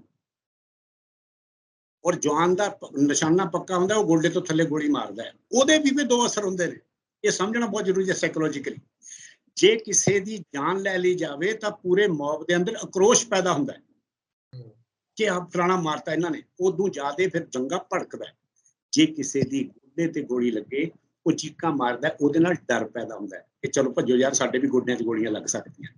ਇਹਦੇ ਨਾਲ ਮੌਬ ਕੰਟਰੋਲ ਹੁੰਦਾ। ਇਹਨਾਂ ਨੂੰ ਸਾਰਿਆਂ ਨੂੰ ਆਪਾਂ ਇਸਤੇਮਾਲ ਕਰ ਸਕਦੇ ਹਾਂ। ਹੁਣ ਇੰਨੀਆਂ ਸਟੇਟਾਂ ਨੇ, ਇੱਕ ਸਟੇਟ ਨੂੰ ਤੁਸੀਂ 1 ਸਾਲ 'ਚ 200 ਜਵਾਨ ਪੁਲਿਸ ਵਾਲਾ ਹੀ ਦੇ ਦਿਓ ਕਿ 200 ਪੁਲਿਸ ਵਾਲਾ ਇੱਕ ਸਟੇਟ ਨੇ ਦੇਣਾ, ਵੱਡੀ ਸਟੇਟ ਨੇ, ਛੋਟੀ ਨੇ ਦੇਣੇ ਨੇ 50।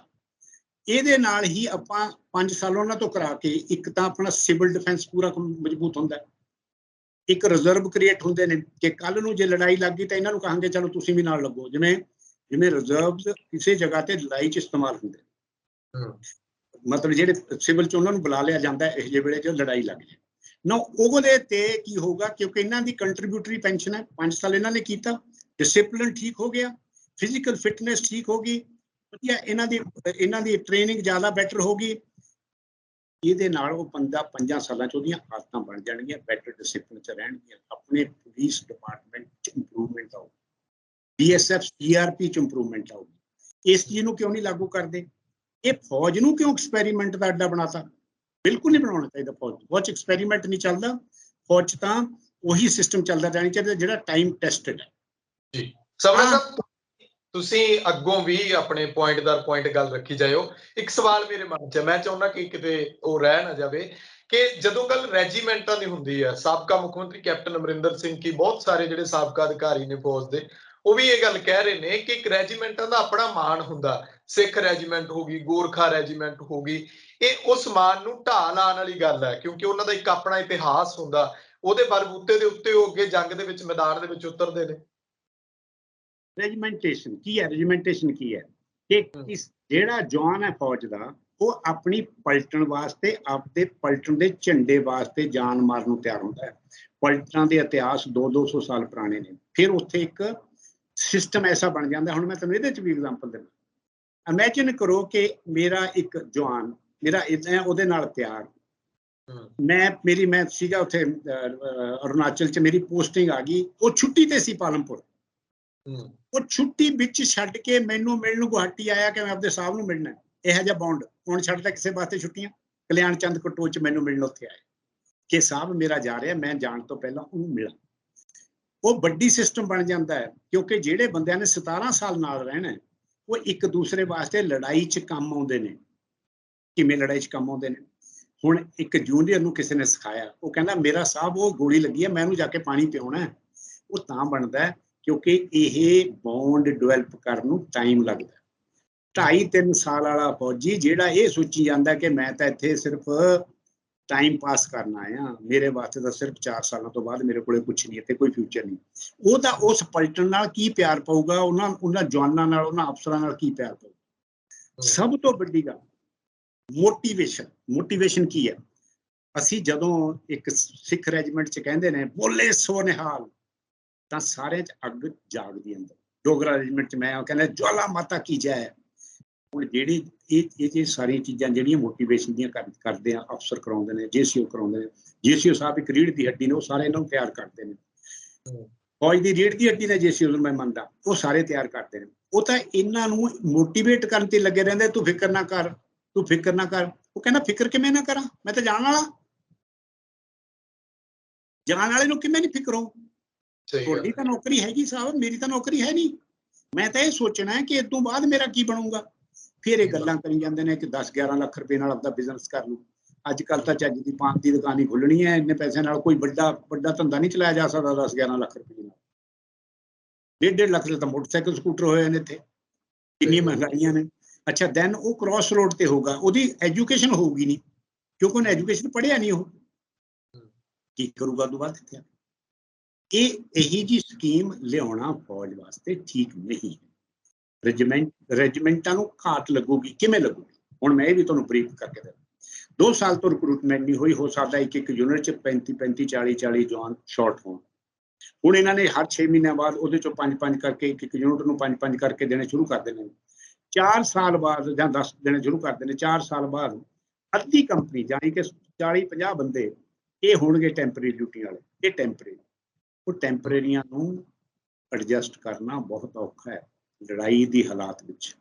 ਬਾਰਡਰ ਦੇ ਉੱਤੇ ਉੱਥੇ ਤੁਸੀਂ ਟਰਾਇਲ ਨਹੀਂ ਕਰ ਸਕਦੇ ਕਿ ਇਹਨੂੰ ਅਸੀਂ ਸਿਖਾ ਦਈਏ। ਉੱਥੇ ਅਸੀਂ ਜਦੋਂ ਸਾਡੇ ਕੋਲ ਰਿਕਰੂਟ ਕੋਈ ਸੈਂਟਰ ਤੋਂ ਆਉਂਦਾ ਹੈ, ਅਸੀਂ ਪਹਿਲਾਂ ਉਹਨੂੰ ਰਿਕਰੂਟ ਦਾ 2-3 ਮਹੀਨਿਆਂ ਦਾ ਕਾਡਰ ਕਰਾਉਂਦੇ ਹਾਂ, ਫਿਰ ਉਹਨੂੰ ਦੂਸਰੇ ਸੀਨੀਅਰ ਸਿਪਾਹੀਆਂ ਨਾਲ ਜੋੜ ਕੇ ਡਿਊਟੀਆਂ ਕਰਾਉਂਦੇ ਹਾਂ, ਤਾਂ ਕਿ ਉਹਨੂੰ ਇਹ ਸਮਝ ਆਵੇ ਕਿ ਡਿਊਟੀ ਤੇ ਜੇ ਮੈਂ ਸੌਂ ਗਿਆ ਜਾਂ ਕੋਈ ਵੀ ਸੌਂ ਗਿਆ, ਆਪਾਂ ਸਾਰੇ ਮਾਰੇ ਜਾ ਸਕਦੇ। ਇਹ ਸਾਰੇ ਮਾਰੇ ਜਾ ਸਕਦੇ। ਤਾਂ ਹੁਣ ਨਾਗਾਲੈਂਡ ਦਾ ਜ਼ਿੰਦਗੀ ਦਾ ਆਪਦਾ ਇੱਕ ਤਜਰਬਾ ਦੱਸਦਾ। ਮੈਨੂੰ ਕਿਤਾਬਾਂ ਪੜ੍ਹਨ ਦੀ ਆਦਤ ਹੈ, ਮੇਰੀ ਕਿਤਾਬਾਂ ਨਾਲ ਖੱਚਰ ਤੇ ਜਾਂਦੀਆਂ ਸੀ ਉੱਥੇ ਜਦੋਂ ਮੈਂ ਇਹੀ ਪਿਕਟ ਤੇ ਜਾਂਦਾ ਸੀ, ਬਰਮਾ ਬਾਰਡਰ ਤੇ ਪਿਕਟ। ਉੱਥੇ ਰਾਤ ਨੂੰ ਪਾਣੀ ਮੇਰੇ ਜਵਾਨ ਨੇ, ਜਿਹੜਾ ਮੇਰਾ ਸਹਾਇਕ ਹੁੰਦਾ, ਜਿਹੜਾ ਮੇਰਾ ਜਿਹਨੂੰ ਕਹਿੰਦੇ ਨੇ ਵੱਡੀ ਹੁੰਦਾ, ਉਹਨੇ ਪਾਣੀ ਨਹੀਂ ਰੱਖਿਆ। ਮੈਂ ਆਵਾਜ਼ ਮਾਰੀ ਸੰਤਰੀ, ਸੰਤਰੀ ਨਹੀਂ ਆਇਆ। ਦੁਬਾਰੇ ਆਵਾਜ਼ ਮਾਰੀ ਸੰਤਰੀ, ਉੱਥੇ ਗਲਤੀ ਹੋ ਗਈ, ਸੌਂ ਗਿਆ, ਨਹੀਂ ਆਇਆ। ਮੈਂ ਬਾਹਰ ਨਿਕਲ ਕੇ ਆਵਾਜ਼ ਮਾਰੀ, ਦੂਸਰਾ ਸੰਤਰੀ ਜਿਹੜਾ ਦੂਰ ਵਾਲਾ ਸੀ ਉਹ ਆਇਆ। ਮੈਂ ਸਟੈਂਡ ਟੂ ਕਰਾਇਆ। ਮੈਂ ਕਿਹਾ ਹੁਣੇ ਬੈਠੋ, ਬਾਹਰ ਕਣੀਆਂ ਪੈ ਰਹੀਆਂ ਨੇ, ਹੁਣੇ ਮੋਰਚਿਆਂ 'ਚ ਬੈਠੋ ਸਾਰੇ ਦੇ ਸਾਰੇ। ਸਵੇਰੇ ਇਨਕੁਆਇਰੀ ਕੀਤੀ, ਰਾਤ ਦੇ 12-1 ਵਜੇ ਤੋਂ ਲੈ ਕੇ ਸਵੇਰੇ 4 ਵਜੇ ਤੱਕ ਆਪ ਵੀ ਬਾਹਰ ਖੜਿਆ, ਬਾਰਿਸ਼ 'ਚ ਭਿੱਜਿਆ ਪੂਰਾ। ਮੈਂ ਕਿਹਾ ਤੁਹਾਡੀ ਕੁਛ ਬੰਦਿਆਂ ਦੀ ਗਲਤੀ ਕਰਕੇ ਆਪਾਂ ਸਾਰੇ ਜਾਣੇ ਮਾਰੇ ਜਾ ਸਕਦੇ ਸੀ। ਇਹ ਉਹ ਲੀਡਰਸ਼ਿਪ ਤੇ ਵੀ ਕੁਐਸਚਨ ਆਊਗਾ, ਲੀਡਰਸ਼ਿਪ ਨੂੰ ਔਖਾ ਹੋਊਗਾ ਕਿ ਯਾਰ ਇਹ ਡੀਮੋਟੀਵੇਟਡ ਸੋਲਜਰ, ਇਹਨੂੰ ਮੈਂ ਡਿਊਟੀ ਤੇ ਭੇਜਦਾ, ਜੇ ਉੱਥੇ ਇਹ ਸੌਂ ਗਿਆ ਤਾਂ ਮੈਂ ਕੀ ਕਰੂੰਗਾ। ਕਿਉਂ? ਇੱਕ ਮੋਟੀਵੇਸ਼ਨ ਨਾਲ ਲੜਾਈ ਲੜੀ ਜਾ ਸਕਦੀ ਹੈ, ਬਿਨਾਂ ਮੋਟੀਵੇਸ਼ਨ ਦੇ ਲੜਾਈ ਨਹੀਂ ਲੜੀ ਜਾ ਸਕਦੀ। ਮੋਟੀਵੇਸ਼ਨ ਉਸੇ ਬੰਦੇ 'ਚ ਹੋਊ ਜਿਹਦਾ ਕੈਰੀਅਰ ਹੋਊ, ਜਿਹਦਾ ਪ੍ਰਮੋਸ਼ਨ ਕਹਾਂ ਫਿਊਚਰ ਹੋਊ, ਜਿਹੜਾ ਕਿ ਜ਼ਿੰਦਗੀ 'ਚ ਲੰਬੇ ਦੇਰ ਤੱਕ ਸੋਚੂਗਾ ਕਿ ਮੈਂ ਇਸ ਫੌਜ 'ਚ ਰਹਿਣਾ, ਮੇਰੀ ਪਲਟਨ ਨਾਲ ਮੈਨੂੰ ਪਿਆਰ ਹੋਊਗਾ। ਇਹ ਰੈਜੀਮੈਂਟੇਸ਼ਨ ਕਿਵੇਂ ਪੈਦਾ ਹੋਊਗੀ?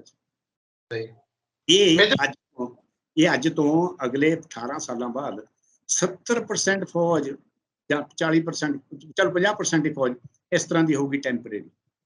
ਇਹ ਟੈਂਪਰੇਰੀ ਫੌਜਾਂ ਨਹੀਂ ਠੀਕ ਹੁੰਦੀ। ਆਪਣੇ ਹੋਰ ਸਮੱਸਿਆ, ਆਪਣਾ ਜਿਹੜਾ ਦੁਸ਼ਮਣ ਹੈ, 2 ਦੁਸ਼ਮਣ ਨੇ, ਇੱਕ ਚਾਈਨਾ, ਇੱਕ ਪਾਕਿਸਤਾਨ। ਦੋਨਾਂ ਤੇ ਆਪਣੀ ਫੌਜ ਆਈਬॉल ਟੂ ਆਈ, ਮਤਲਬ ਇੱਕ ਦੂਸਰੇ ਦੀਆਂ ਅੱਖਾਂ 'ਚ ਪਾ ਕੇ ਦੇਖ ਸਕਦੇ ਹਾਂ। ਮੈਂ ਇਹੀ ਜਿਹੀ ਪਿਕਟ ਤੇ ਵੀ ਰਿਹਾ, ਮੇਰੇ ਥੱਲੇ ਇੱਕ ਪਿਕਟ ਸੀ ਕਸ਼ਮੀਰ 'ਚ, ਜਿੱਥੇ 7 ਮੀਟਰ ਦਾ ਸਿਰਫ ਫਰਕ ਫਾਸਲਾ ਸੀ ਸਾਡੇ ਵਿਚਾਲੇ। 7 ਮੀਟਰ ਤੋਂ ਇਮੇਜਿਨ ਕਰੋ, ਸਾਰੀ ਰਾਤ ਜਵਾਨ ਜਾਗਦੇ ਸੀ ਤਾਂ ਕਿ ਸਰਪ੍ਰਾਈਜ਼ ਕਰਕੇ ਸਾਨੂੰ ਕੋਈ ਹਮਲਾ ਨਾ ਕਰਦੇ ਸਾਡੇ ਤੇ। ਉਸ ਜਗ੍ਹਾ ਤੇ ਐਕਸਪੈਰੀਮੈਂਟ ਕਰਨ ਦੀ ਲੋੜ ਨਹੀਂ। ਠੀਕ ਹੈ, ਵੈਸਟਰਨ ਕੰਟਰੀਆਂ 'ਚ, ਕਿ ਅਮਰੀਕਾ 'ਚ ਹੈ, ਇੰਗਲੈਂਡ 'ਚ ਹੈ, ਉਹਨਾਂ ਤਾਂ ਬਾਰਡਰ ਹੀ ਹੈ ਨਹੀਂ। ਕੈਨੇਡਾ ਤੋਂ ਅਮਰੀਕਾ ਨੂੰ ਜਿੱਧਰ ਨੂੰ ਮਰਜ਼ੀ ਭਰ ਲਓ, ਯੂਰਪ 'ਚ ਤਾਂ ਇੰਗਲੈਂਡ ਦਾ ਕਿਸੇ ਵੀ ਬਾਰਡਰ ਤੇ ਕੋਈ ਫੌਜ ਲਾਉਣ ਦੀ ਲੋੜ ਹੀ ਹੈ ਨਹੀਂ। ਉਹ ਤਾਂ ਖੁਦ ਉਹਨਾਂ ਤਾਂ ਪਿਛਲੇ 15-20 ਸਾਲਾਂ ਤੋਂ, ਜਦੋਂ ਤੋਂ ਜਰਮਨੀ ਟੁੱਟਿਆ ਜਾਂ ਰਸ਼ੀਆ ਖਤਮ ਹੋਇਆ, ਉਹਨਾਂ ਤਾਂ ਕੋਈ ਬਾਰਡਰ ਹੀ ਹੈ ਨਹੀਂ। ਉਹ ਤਾਂ ਬਾਰਡਰ ਸਿੱਧੇ ਆਰਾਮ ਨਾਲ ਕ੍ਰੋਸ ਕਰਦੇ ਨੇ, ਕੋਈ ਝਗੜੇ ਨਹੀਂ ਹੈ ਕਿਸੇ ਨਾਲ। ਹਾਂ, ਹੁਣ ਉਹਨਾਂ ਦੀ ਸਕਸੈਸ ਦੀਆਂ ਗੱਲਾਂ ਕਰਦੇ ਨੇ ਵੀ ਉੱਥੇ ਇਹ ਮਾਡਲ ਬਹੁਤ ਚੱਲਿਆ। ਉਹ ਮਾਡਲ ਕੀ ਚੱਲਿਆ? ਅਮਰੀਕਾ ਨੇ ਇਹ ਮਾਡਲ ਚਲਾਇਆ ਕਿ ਉਹ ਅਫਗਾਨਿਸਤਾਨ ਜਿੱਤ ਕੇ ਚਲੇ ਗਏ, ਹਾਰ ਕੇ ਗਏ। ਇੰਡੀਅਨ ਆਰਮੀ ਹਾਰਨ ਵਾਸਤੇ ਨਹੀਂ, ਕਿਉਂਕਿ ਇੱਕ ਜ਼ਰੂਰ ਮੈਂ ਕਹਿਣਾ ਚਾਹੂੰਗਾ, ਇਹ ਇੱਕ ਜੰਗ, ਇੱਕ ਇਹੀ ਜਿਹੀ ਲੜਾਈ ਹੈ ਜਿਹਦੇ 'ਚ ਕੋਈ ਨੰਬਰ 2 ਆਉਣ ਵਾਸਤੇ ਨਹੀਂ ਲੜਦਾ, ਨੰਬਰ 1 ਵਾਸਤੇ ਲੜਦਾ। ਨੰਬਰ 2 ਤਾਂ ਸਿਰਫ ਡਿਫੀਟ ਹੈ, ਸਿਰਫ ਡਿਫੀਟ, ਹਾਰ। ਕਿਉਂਕਿ ਲੜਾਈ 'ਚ ਨੰਬਰ 1 ਹੀ ਹੈ। ਅੱਜ ਤੱਕ ਇੰਡੀਅਨ ਆਰਮੀ ਨੰਬਰ 1 ਰਹੀ। ਗੋਰਿਆਂ ਨੇ ਇੰਨਾ ਟਰਸਟ ਕੀਤਾ ਆਪਣੀ ਇੰਡੀਅਨ ਆਰਮੀ ਤੇ ਕਿ ਪੂਰੇ ਯੂਰਪ 'ਚ, ਬਰਮਾ ਕੰਪੇਨ 'ਚ, ਹਰ ਇੱਕ ਜਗ੍ਹਾ ਤੇ ਜਿੱਥੇ ਸਾਨੂੰ ਲਾਇਆ, ਉਸ ਜਗ੍ਹਾ ਤੇ ਆਰਮੀ ਨੇ ਪ੍ਰੂਵ ਕੀਤਾ। ਇੰਗਲੈਂਡ 'ਚ ਅੱਜ ਤੱਕ ਆਪਣੇ ਫੌਜੀਆਂ ਦੀ ਇੱਜ਼ਤ ਹੈ ਪੂਰੀ। ਮੈਂ 2016 'ਚ ਇੰਗਲੈਂਡ ਗਿਆ, ਵਿੰਡਸਰ ਕਾਸਲ ਮੈਂ ਦੇਖਣ ਗਿਆ। ਮੈਂ ਉੱਥੇ ਮਾੜਾ ਜਿਹਾ ਉਹਨੂੰ ਦੱਸਿਆ, ਜਿਹੜਾ ਸਿਕਿਉਰਿਟੀ ਗਾਰਡ ਉੱਥੇ ਬੰਦਾ ਖੜਾ ਸੀ, ਕਿ ਆਈ ਐਮ ਅਫਸਰ ਫਰਮ ਇੰਡੀਅਨ ਆਰਮੀ, ਕਮ ਸਰ ਆਈ ਵਾਸ ਮੇਡ ਏ VIP। ਮੈਨੂੰ VIP ਸਮਝ ਕੇ ਉਹਨਾਂ ਨੇ ਅੱਗੇ ਗਾਂ ਸਾਰਾ ਕੁਝ ਦਿਖਾਇਆ। ਇਹ ਹੈ ਉਹ ਬੰਦਿਆਂ ਦੀ ਇੱਜ਼ਤ ਇੰਡੀਅਨ ਆਰਮੀ ਵਾਸਤੇ ਅੱਜ ਵੀ। ਉਹ ਕਮਾਈ ਹੈ ਇਸ ਫੌਜ ਨੇ। ਇਸ ਫੌਜ ਨਾਲ ਐਕਸਪੈਰੀਮੈਂਟ ਨਾ ਕੀਤਾ ਜਾਏ, ਜਿਹੜਾ ਇਹੀ ਇਹਦੇ ਸਵਾਲ ਹੈ। ਜੀ ਜੀ, ਮੈਂ ਇੱਕ ਸਵਾਲ, ਜਿਹੜਾ ਤੁਸੀਂ ਗੱਲ ਕੀਤੀ ਸੀ ਕਿ ਅਮਰੀਕਾ ਦੀ, ਉਹਨਾਂ ਦਾ ਤਜਰਬਾ ਜਿੱਦਾਂ ਦਾ ਰਿਹਾ, ਸਰਕਾਰ ਵੱਲੋਂ ਆਪਣੀ ਭਾਰਤ ਸਰਕਾਰ ਵੀ ਪ੍ਰਚਾਰ ਰਹੀ ਆ ਕਿ ਬਾਕੀ ਮੁਲਕਾਂ ਦੇ ਵਿੱਚ, ਵਿਦੇਸ਼ਾਂ ਦੇ ਵਿੱਚ ਵੀ ਕਹਿੰਦੇ ਇਸ ਤਰ੍ਹਾਂ ਦੇ ਜਿਹੜੇ ਉਹ ਫੌਜੀਆਂ ਨੂੰ ਠੇਕੇ ਦੇ ਉੱਤੇ ਇੱਕ ਤਰੀਕੇ ਦੇ ਨਾਲ ਭਰਤੀ ਕੀਤਾ ਜਾਂਦਾ ਆ। ਉਸੇ ਤਰਜ਼ ਦੇ ਉੱਤੇ ਇਹ ਫੈਸਲਾ ਜਿਹੜਾ ਦੇਖਿਆ ਜਾ ਰਿਹਾ। ਤੇ ਉਸੇ ਦਾ ਮੈਂ ਜਵਾਬ ਤੁਹਾਨੂੰ ਦੇ ਰਿਹਾ ਕਿ ਉਹਨਾਂ ਦੇ ਜਾਂ ਤਾਂ ਵਿਕਟਰੀਆਂ ਦਿਖਾਓ। ਅੱਛਾ, ਸੈਕੰਡਲੀ, ਆਪਾਂ ਅਮਰੀਕਾ ਦੀ ਕਈ ਮਾਮਲਿਆਂ 'ਚ ਬਿਲਕੁਲ ਮੁਕਾਬਲਾ ਨਹੀਂ ਕਰ ਸਕਦੇ। ਉਹਦਾ ਕਾਰਨ ਕੀ ਹੈ? ਉਹਨਾਂ ਕੋਲੇ ਹਥਿਆਰ, ਸਾਜੋ ਸਮਾਨ ਇੰਨਾ ਜ਼ਿਆਦਾ ਹੈ ਕਿ ਉਹ ਜਿਹੜੀ ਡਾਇਰੈਕਟ ਫੌਜੀ ਨੂੰ ਹੈਂਡ ਟੂ ਹੈਂਡ ਫਾਈਟ ਕਰਨ ਦੀ ਲੋੜ ਹੀ ਨਹੀਂ ਪੈਂਦੀ ਉਹਨਾਂ ਨੂੰ। ਆਪਣੇ ਕੋਲੇ ਉਹਨਾਂ ਹੈ ਨਹੀਂ ਹਲੇ। ਹੁਣ ਰਸ਼ੀਅਨ ਆਰਮੀ, ਇਸ ਤਰ੍ਹਾਂ ਦੀ ਆਰਮੀ ਦੇਖੋ ਕੀ ਹਾਲ ਹੈ। 100 ਦਿਨ ਤੋਂ ਉੱਤੇ ਹੋ ਗਿਆ ਬਾਕਡਾਊਨ ਬੈਠੇ ਨੇ। ਗੈਲਵਨ ਵੈਲੀ 'ਚ ਚਾਈਨਾ ਦੀ ਫੌਜ ਇਹੀ ਹੈ ਜਿਹੜੀ ਟੈਂਪਰੇਰੀ ਫੌਜ। ਚਾਈਨਾ ਵਾਲਾ ਦੰਦ ਖੱਟੇ ਕੀਤੇ ਆਪਣੇ ਜਵਾਨਾਂ ਨੇ, ਉੱਥੇ ਅੱਗੇ ਵੱਧ ਸਕਿਆ ਚਾਈਨਾ? ਆਪਾਂ ਉਹਨਾਂ ਦੇ ਐਕਸਪੈਰੀਮੈਂਟ ਉਹਨਾਂ ਦੇ ਨੇ, ਆਪਣੇ ਐਕਸਪੈਰੀਮੈਂਟ ਉਹਨੇ ਕਿ ਆਪਾਂ ਆਪਣੇ ਹਰ ਰੋਜ਼ ਲੜਾਈ ਦੀ ਹਾਲਤ ਹੈ, ਚਾਹੇ ਪਾਕਿਸਤਾਨ ਦੇ ਖਿਲਾਫ ਚਾਹੇ ਚਾਈਨਾ ਦੇ ਖਿਲਾਫ। ਉਹਨਾਂ ਦੇ ਲੜਾਈ ਦੀ ਹਾਲਤ ਨਹੀਂ ਹੈ ਕਿਸੇ ਜਗ੍ਹਾ ਤੇ। ਆਪਾਂ ਤਾਂ ਨਹੀਂ ਕਦੇ ਚਾਈਨਾ ਤੇ ਹਮਲਾ ਕੀਤਾ, ਚਾਈਨਾ ਨੇ ਆਪਣੇ ਤੇ ਕੀਤਾ ਨਾ, ਇਸ ਕਰਕੇ ਆਪਾਂ ਤਾਂ ਕਦੇ ਉਹਨਾਂ ਤੇ ਹਮਲਾ ਨਹੀਂ ਕੀਤਾ। ਹੁਣ ਆਪਣੇ ਤੇ ਤਾਂ ਹਮਲੇ ਕਰਦੇ ਨੇ, ਉਹ ਰੋਜ਼ ਚੱਲਦੇ ਆ, ਰੋਜ਼ ਮਰਦੇ ਨੇ। ਕਿੰਨੇ ਕੁ ਪਰਵਾਹ ਕਰਦੇ ਨੇ ਕਿ ਰੋਜ਼ ਡੈਡ ਬੋਡੀਆਂ ਆਉਂਦੀਆਂ ਨੇ ਪਾਕਿਸਤਾਨ ਬਾਰਡਰ ਤੋਂ, ਚਾਹੇ ਉਹ ਕਿਸੇ ਟੈਰਰਿਸਟ ਨੇ ਮਾਰਤਾ ਜਾਂ ਕਿਸੇ ਨੇ ਮਾਰਤਾ। ਆਪਾਂ ਕਿੰਨੀ ਕੁ ਇਹਦੇ ਬਾਰੇ ਸੋਚਦੇ ਹਾਂ। ਸਵਾਲ ਹੈ ਕਿ ਕੀ ਇਹ ਕੋਈ ਜੰਗੀ ਹਾਲਾਤ ਵੱਲ ਇਸ਼ਾਰਾ ਕਰਦਾ ਹੈ ਕਿ ਆਉਣ ਵਾਲੇ ਟਾਈਮ ਦੇ ਵਿੱਚ ਕੋਈ ਜੰਗ ਲੱਗਣੀ ਹੈ? ਜਿਸ ਤਰ੍ਹਾਂ ਦਾ ਚੀਨ ਦਾ ਪ੍ਰੈਸ਼ਰ ਵੱਧਦਾ ਜਾ ਰਿਹਾ, ਹਾਲੇ ਤੱਕ ਕਿਸੇ ਗੱਲ ਤੜ ਪੱਤਰ ਨਹੀਂ ਲੱਗੀ, ਇਸ ਤਰ੍ਹਾਂ ਦੀ ਭਰਤੀ ਕਰਨਾ? ਨਹੀਂ, ਇਹ ਭਰਤੀ ਦਾ ਉਹ ਚੀਨ ਦੇ ਸਵਾਲ ਨਾਲ ਨਹੀਂ, ਸਿਰਫ ਇਹ ਭਰਤੀ ਦਾ ਮਕਸਦ ਇਹੀ ਹੋ ਸਕਦਾ ਹੈ ਕਿ ਡਿਫੈਂਸ ਬਜਟ, ਪੈਨਸ਼ਨ ਜਿਹੜਾ ਬਜਟ ਹੈ ਉਹ ਵਧਿਆ ਹੋਇਆ, ਉਹਨੂੰ ਘਟਾਇਆ ਜਾਵੇ। ਉਹਨੂੰ ਘਟਾਉਣ ਵਾਸਤੇ ਹੋਰ ਜਿਹੜੇ ਤਰੀਕੇ ਮੈਂ ਸੁਜੈਸਟ ਕੀਤੇ ਨੇ ਕਿ ਪੁਲਿਸ ਵਾਲਿਆਂ ਨੂੰ ਭੇਜੋ, CRP ਵਾਲਿਆਂ ਨੂੰ ਭੇਜੋ, BSF ਵਾਲਿਆਂ ਨੂੰ ਭੇਜੋ, ਕਲਰਕਾਂ ਨੂੰ ਭੇਜੋ, ਡਰਾਈਵਰਾਂ ਨੂੰ ਭੇਜੋ। ਆਫਟਰ ਉਹ ਤਾਂ ਕਲਰਕ ਨੇ ਤਾਂ ਕਲਰਕ ਦਾ ਕੰਮ ਕਰਨਾ, ਪਿੱਛੇ ਬੈਠ ਕੇ ਅੱਧੀਆਂ ਜਗ੍ਹਾ। ਦੈਨ ਇੰਨੇ ਸਿਵਲੀਅਨਸ ਨੂੰ ਪੈਨਸ਼ਨ ਕਿਉਂ ਮਿਲਦੀ ਹੈ ਡਿਫੈਂਸ ਤੋਂ? ਇੰਨੇ ਸਿਵਲੀਅਨਸ ਨੇ ਤਰ੍ਹਾਂ ਦੇ, ਉਹਨਾਂ ਨੂੰ ਡਿਫੈਂਸ ਤੋਂ ਕਿਉਂ ਪੈਨਸ਼ਨ ਮਿਲਦੀ ਹੈ? ਉੱਥੇ ਆਰਮੀ ਵਾਲੇ ਬਿਠਾਓ, ਨਾਲ ਲੜਨਗੇ, ਨਾਲੇ ਉਹ ਦੂਸਰੇ ਕੰਮ ਕਰਨਗੇ ਇੱਥੇ। ਇਹ ਬੇਸਿਕਲੀ ਡਿਫੈਂਸ ਦੇ ਪੈਨਸ਼ਨ ਬਜਟ ਨੂੰ ਘਟਾਉਣ ਦੀ ਸਕੀਮ ਬਣਾਈ ਗਈ ਹੈ, ਹੋਰ ਇਹਦਾ ਕੋਈ ਨਹੀਂ ਹੈ। ਹਾਂ, ਜੇ ਇਹਦੇ ਨਾਲ ਕੋਈ ਜਲਦੀ ਤੇਜ਼ ਰਿਕਰੂਟਮੈਂਟਾਂ ਦੀ ਗੱਲ ਨਹੀਂ ਹੈ, ਰਿਕਰੂਟਮੈਂਟ ਉਨੀ ਹੋਣੀ ਹੈ ਜਿੰਨੀ ਫੌਜ ਨੂੰ ਜ਼ਰੂਰਤ ਹੈ। ਜੇ ਫੌਜ ਦੀ ਆਪਣੀ 12 ਲੱਖ ਨਫਰੀ ਹੈ ਤਾਂ 12 ਲੱਖ ਤੋਂ ਵੱਧ ਸੈਂਕਸ਼ਨ ਨਹੀਂ ਹੈ, ਉਹ ਹੋਊਗੀ, ਕੀਤੀ ਵੀ ਨਹੀਂ ਜਾ ਸਕਦੀ, ਆਪਾਂ ਅਫੋਰਡ ਹੀ ਨਹੀਂ ਕਰ ਸਕਦੇ। ਦੈਟ ਇਜ਼ ਵੈਰੀ, ਉਦੋਂ ਵੱਧ ਕੋਈ ਜ਼ਰੂਰਤ ਵੀ ਨਹੀਂ ਹੈ ਆਪਾਂ ਨੂੰ ਕਿਸੇ ਚੀਜ਼। ਇਹਦੇ ਵਿਰੋਧ ਜਿਹੜੇ ਨੌਜਵਾਨ ਉਤਰੇ ਨੇ, ਮੈਂ ਦੇਖ ਰਿਹਾ ਸੀ ਅਖਬਾਰਾਂ ਦੀਆਂ ਸੁਰਖੀਆਂ ਦੱਸਦੀਆਂ ਕਿ ਇੱਕ ਥਾਂ ਤੇ ਇੱਕ ਨੌਜਵਾਨ ਨੇ ਖੁਦਕੁਸ਼ੀ ਵੀ ਕਰ ਲਈ ਕਿ ਬਹੁਤ ਟ੍ਰੇਨਿੰਗ ਕੀਤੀ, ਭਰਤੀ ਨਹੀਂ ਹੋ ਸਕਿਆ। ਇਸ ਤਰ੍ਹਾਂ ਦੇ ਫੈਸਲੇ ਨੂੰ ਦੇਖ ਕੇ ਨਿਰਾਸ਼ਤਾ ਬਿਹਾਰ ਦੇ ਵਿੱਚ ਤਾਂ ਸਭ ਤੋਂ ਵੱਧ ਜਿਹੜਾ ਆਪਾਂ ਦੇਖ ਰਹੇ ਹਾਂ ਕਿ ਟ੍ਰੇਨਾਂ ਨੂੰ ਅੱਗ ਲਾਤੀ, ਉੱਥੇ ਵਾਹਨਾਂ ਨੂੰ ਸਾੜ ਦਿੱਤਾ ਗਿਆ। ਹਰਿਆਣੇ 'ਚ ਵੀ ਇਹੋ ਜਿਹਾ ਕੁਝ ਹੈ, ਹਾਲਾਂਕਿ ਪੰਜਾਬ 'ਚ ਨਹੀਂ ਇਸ ਤਰ੍ਹਾਂ ਦੀ ਕੋਈ ਗੱਲ ਫਿਲਹਾਲ ਦੀ ਘੜੀ। ਪਰ ਇਹ ਉਹਨਾਂ ਸਟੇਟਾਂ ਦੇ ਵਿੱਚ ਇਸ ਢੰਗ ਦੇ ਨਾਲ ਫੌਜ ਦੀ ਭਰਤੀ ਰੋਕਣਾ, ਸਾਰੇ ਸਟੇਟਾਂ ਦੇ ਵਿੱਚ, ਉਹਨੂੰ ਲੈ ਕੇ ਵੀ ਸਵਾਲ ਉੱਠਦੇ ਨੇ ਕਿ ਇਹ ਕਿਉਂ ਰੋਕ ਕੇ ਰੱਖੀ ਹੈ ਫੌਜ ਦੀ ਭਰਤੀ? ਉਹਦਾ ਕਾਰਨ ਕੀ ਸੀ? ਦੇਖੋ, ਕੁਝ ਤਾਂ ਕੋਰੋਨਾ ਨੇ ਨੁਕਸਾਨ ਕਰਤਾ ਫਾਈਨੈਂਸ਼ਲੀ, ਉਦੋਂ ਪਹਿਲਾਂ ਕੁਝ ਗਵਰਨਮੈਂਟ ਦੀਆਂ ਪਾਲਿਸੀਆਂ ਨੇ ਨੁਕਸਾਨ ਕਰਤਾ ਫਾਈਨੈਂਸ਼ਲੀ। ਆਪਾਂ ਇਸ ਵੇਲੇ ਆਪਾਂ ਫਾਈਨੈਂਸ਼ਲੀ ਬਹੁਤੇ ਸਟਰੋਂਗ ਤਾਂ ਹਾਂ ਨਹੀਂ, ਚਾਹੇ ਕੋਈ ਬੋਲੇ, ਕੋਈ ਮੰਨੇ, ਕੋਈ ਨਾ ਮੰਨੇ। ਯੂਪੀ, ਬਿਹਾਰ ਇੱਕ ਸਭ ਤੋਂ ਵੱਧ ਪੋਪੂਲਸ ਸਟੇਟ ਨੇ, ਜਿੱਥੇ ਬਹੁਤ ਜ਼ਿਆਦਾ ਪੋਪੂਲੇਸ਼ਨ, ਤਾਂ ਉਹਨਾਂ ਨੂੰ ਐਕਸਪੈਕਟੇਸ਼ਨ ਸੀਗੀ ਵੀ ਸਾਨੂੰ ਜੌਬਸ ਮਿਲਣਗੀਆਂ ਜੇ ਭਰਤੀ ਕਰਨਗੇ, ਉਹ ਤਿਆਰੀਆਂ ਕਰਦੇ ਸੀ। ਯੂਪੀ 'ਚ ਤਾਂ ਇੰਨੀਆਂ ਅਕੈਡਮੀਆਂ, ਬਿਹਾਰ 'ਚ ਤਾਂ ਇੰਨੀਆਂ ਅਕੈਡਮੀਆਂ ਖੋਲੀਆਂ ਹੋਈਆਂ ਨੇ ਟ੍ਰੇਨਿੰਗ ਦੇਣ ਦੀਆਂ, ਫੌਜ ਭਰਤੀ ਹੋਣ ਵਾਸਤੇ। ਹੁਣ ਯੂਪੀ ਤੇ ਬਿਹਾਰ ਦੇ ਬੰਦੇ ਮਦਰਾਸ ਤੋਂ ਲੈ ਕੇ ਕਸ਼ਮੀਰ ਤੱਕ ਚਾਰੋਂ ਤਰਫ ਫੈਲੇ ਹੋਏ।